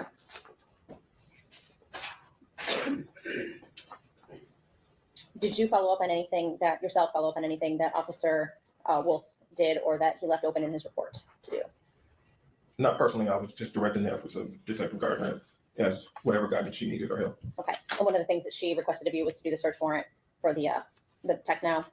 The text now, Instagram. Okay. And did you receive anything back from Instagram? Yes, I received back to her Nazai's Instagram account information. Okay. Now, ultimately, you came into possession of Nazai's laptop. Is that correct? You talking about the one she uses at school? Correct. Yes. And how did you take possession of that? I sent Detective Gardner over to the school to pick it up. It was at the school? Yes. Okay. Do you know where at the school? With all the rest of the laptops the kids use. Okay, so they leave the laptops there every day at the end of the day? Yes. Okay. Do you know if anybody from your unit searched anywhere in the classroom, like lockers or areas where like coats and other things, bags, backpacks, lunchboxes, that kind of thing are stored? That would have been standard to have to search where her locker was, her classroom, any of that stuff. It would have been We searched the whole school to make sure that we found kids hiding in the school before they go missing. So we would search the entire school, surrounding area, that route to and from school, things of that nature. Can you say for sure that that was done here, or just that should have been done because That should have been done. Okay, but you can't say for sure that you didn't do it. I didn't go to the scene. Okay. And you haven't read a report that indicated somebody else did it. Is that fair to say? That's fair to say. Okay. Now you also were shown a picture of Messiah's 8th grade ID card from the school. Yes. Okay. Do you know when that ID card was issued to Messiah? Should have been the beginning of the school year. Okay. So that would have been end of August? Yes. Or yeah, we started before Labor Day again last year. Okay. Other than the warrant and giving the laptop over to DPD, did you do anything else yourself in this case? Yes. What else? Went back out to the school, interviewed some students, got some more information from some of Nazia's friends, different from what they had given earlier. Spoke with her little sister, spoke with the grandmother, got the release for her dental records, picked up the toothbrush, went out on a couple more canvases, things of that nature. Okay. Now you mentioned that you passed this case off, or your department passed this case off to DPD at about the 30-day mark. Somewhere around there. It may have been a little after, because right around the 30-day mark is when I would have went and got the toothbrush, so we still had it then. Because you have to make that update in the system. You guys get close to the 30-day mark. So the case was opened on January 10th, correct? Correct. And was it the 13th of February that you gave the laptop to the Detroit police? Do you recall? That sounds about right, right around Valentine's Day. Okay. And would that have been about the last thing that you did at that point? Yes. Okay. And that's right around a 30-day window, fair Yeah, to say? a little bit past at that point. Okay. Now is that 30-day window, is that kind of a standard protocol, or is there something that kind of where your jurisdiction kind of expires and you pass it on to a different agency? I would say no, because I have been with the school police since 2011, and this was the first missing we hadn't recovered within a couple of days. So normally we would, continue on with our cases, but once it got to that point, once we suspect, it could be a possible homicide, then the jurisdiction goes back to Detroit. So that's kind of how we went. Would it be fair to say that once you had kind of exhausted your tools, I guess, yeah, that's one way to look at it. could you hand it off to a different agency before 30 days? Could you decide within 2 weeks, we aren't coming up with any leads, we should give this to a different agency for more assistance? We could, yes. Okay. I think that's all I have. Thank you. Very briefly, Judge. Ms. Quick asked you about recovering a laptop. That was done in this case. Nazia's laptop was recovered, correct? Yes. And did you or did someone else or DPS recover a tablet that belonged to Nazia as well? Yes. Okay, where was that recovered from? The school or somewhere else? From the grandmother. From the grandmother? Yes. And that would be Annette Harris? Yes. Another question. Okay, you are done. Thank you. Thank you.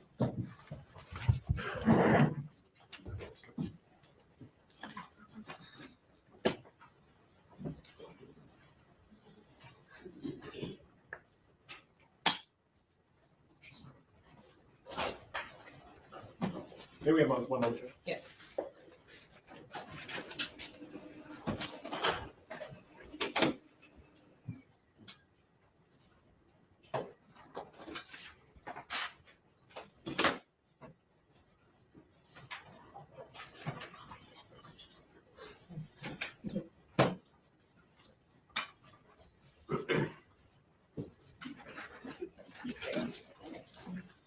Thank you, Judge. At this time, people would call Detective Carlisi of the Detroit Police Department.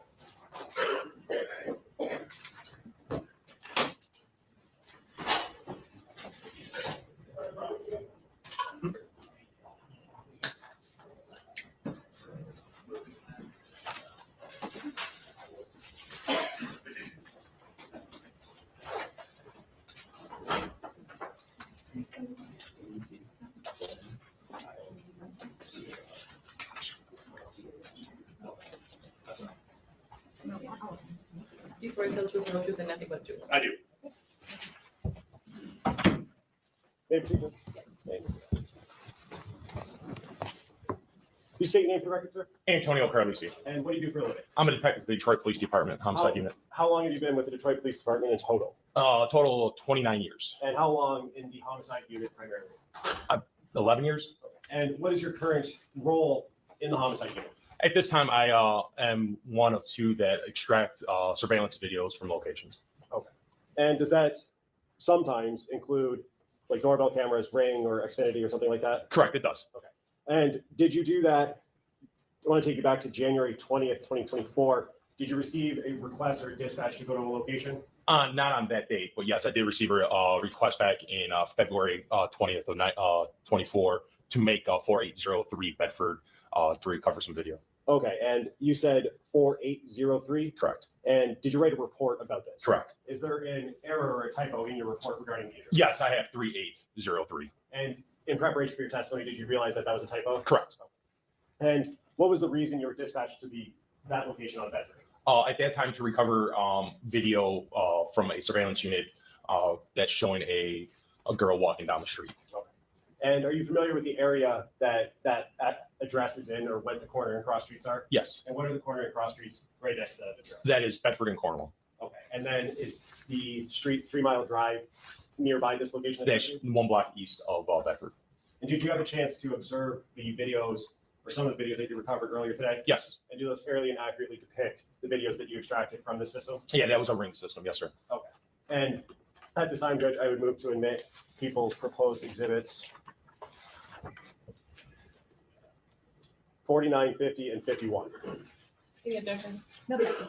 It will be admitted. And permission to publish. Yes.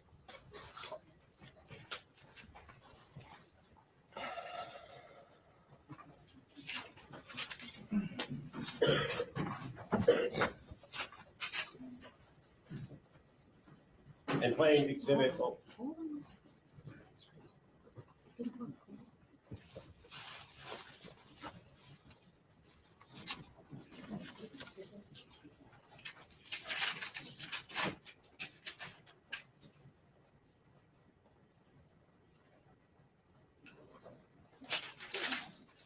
Playing exhibit 49 from the beginning.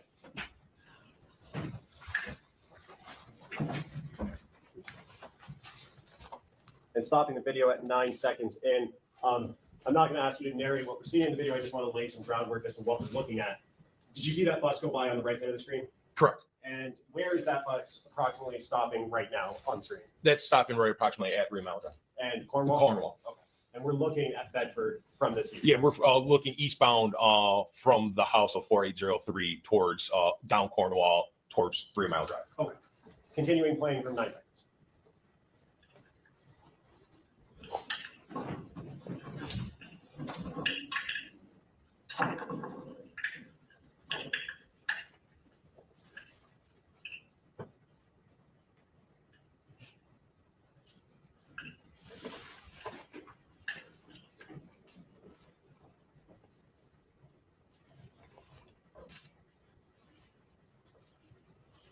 And moving to exhibit 50 and playing from the beginning.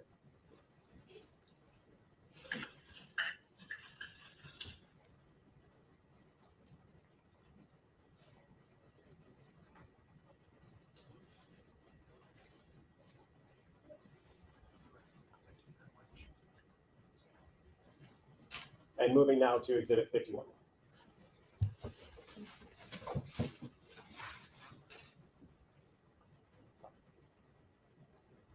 And stopping at 6 seconds into the video.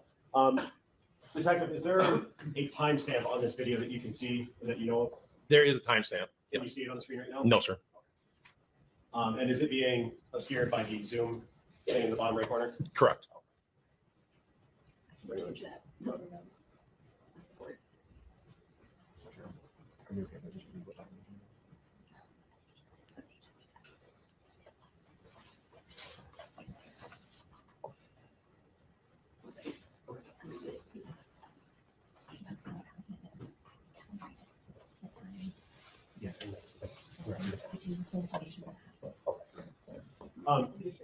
Detective, when you went to extract this, is there something you do or a process that you follow to calibrate the time system? Yeah. On the system you're extracting the video from? Correct. There is, we do a time calibration to the world clock. Okay, and what is the world clock? So basically, the world clock is the anatomical clock that we go by from the Navy clock. So looking at the anatomical clock or the world clock to the video system, we calibrate how if it's zero, which this one was, to or if it was short or fast. Okay. So you would be able to tell if the video, the time system that is on the video is 10 seconds fast, 2 hours fast, or slow? Slow, correct. And what was the result again for this video? Again, this was zero to the world clock, so it was on time. Okay. And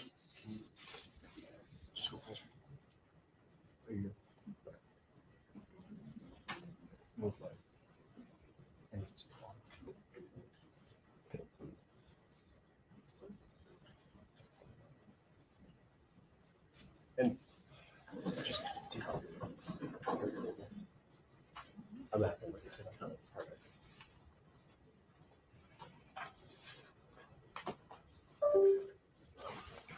May I approach the witness, Judge? Yeah. Detective, can you read, it might be easier on the laptop, what the time is in the bottom right corner on the screen right now?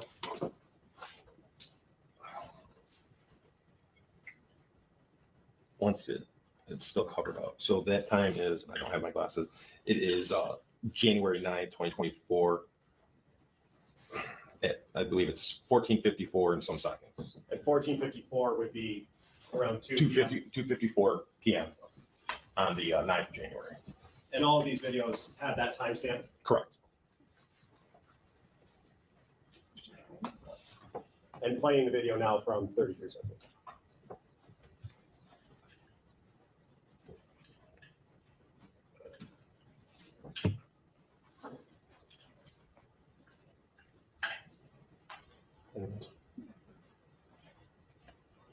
I have nothing further, Justin.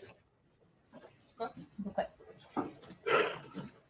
So in that video, are you familiar with that area that's depicted in the video? Correct. Okay. So you said that that was a view from the camera on a house viewing.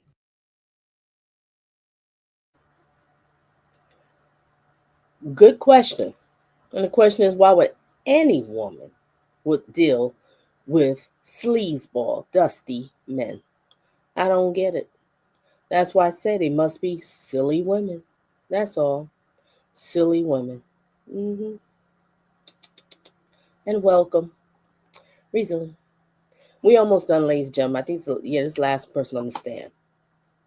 And then the next one, like I said, the next live I'm going to focus on these text messages. Oh, boy. Resume. Bedford going east. Is that correct? Bedford runs north and south. Cornwall runs east and west. So it's shooting eastbound down Cornwall, basically. Okay. The view, your view is, The view. is looking towards the east. Correct. Okay.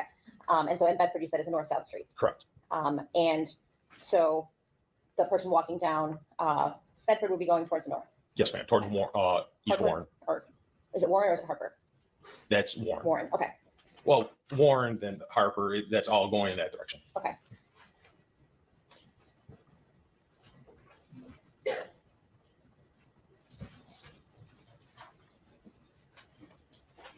Nothing else. Thanks. Nothing further, Judge. Okay, you're all done. Thank you. Thank you.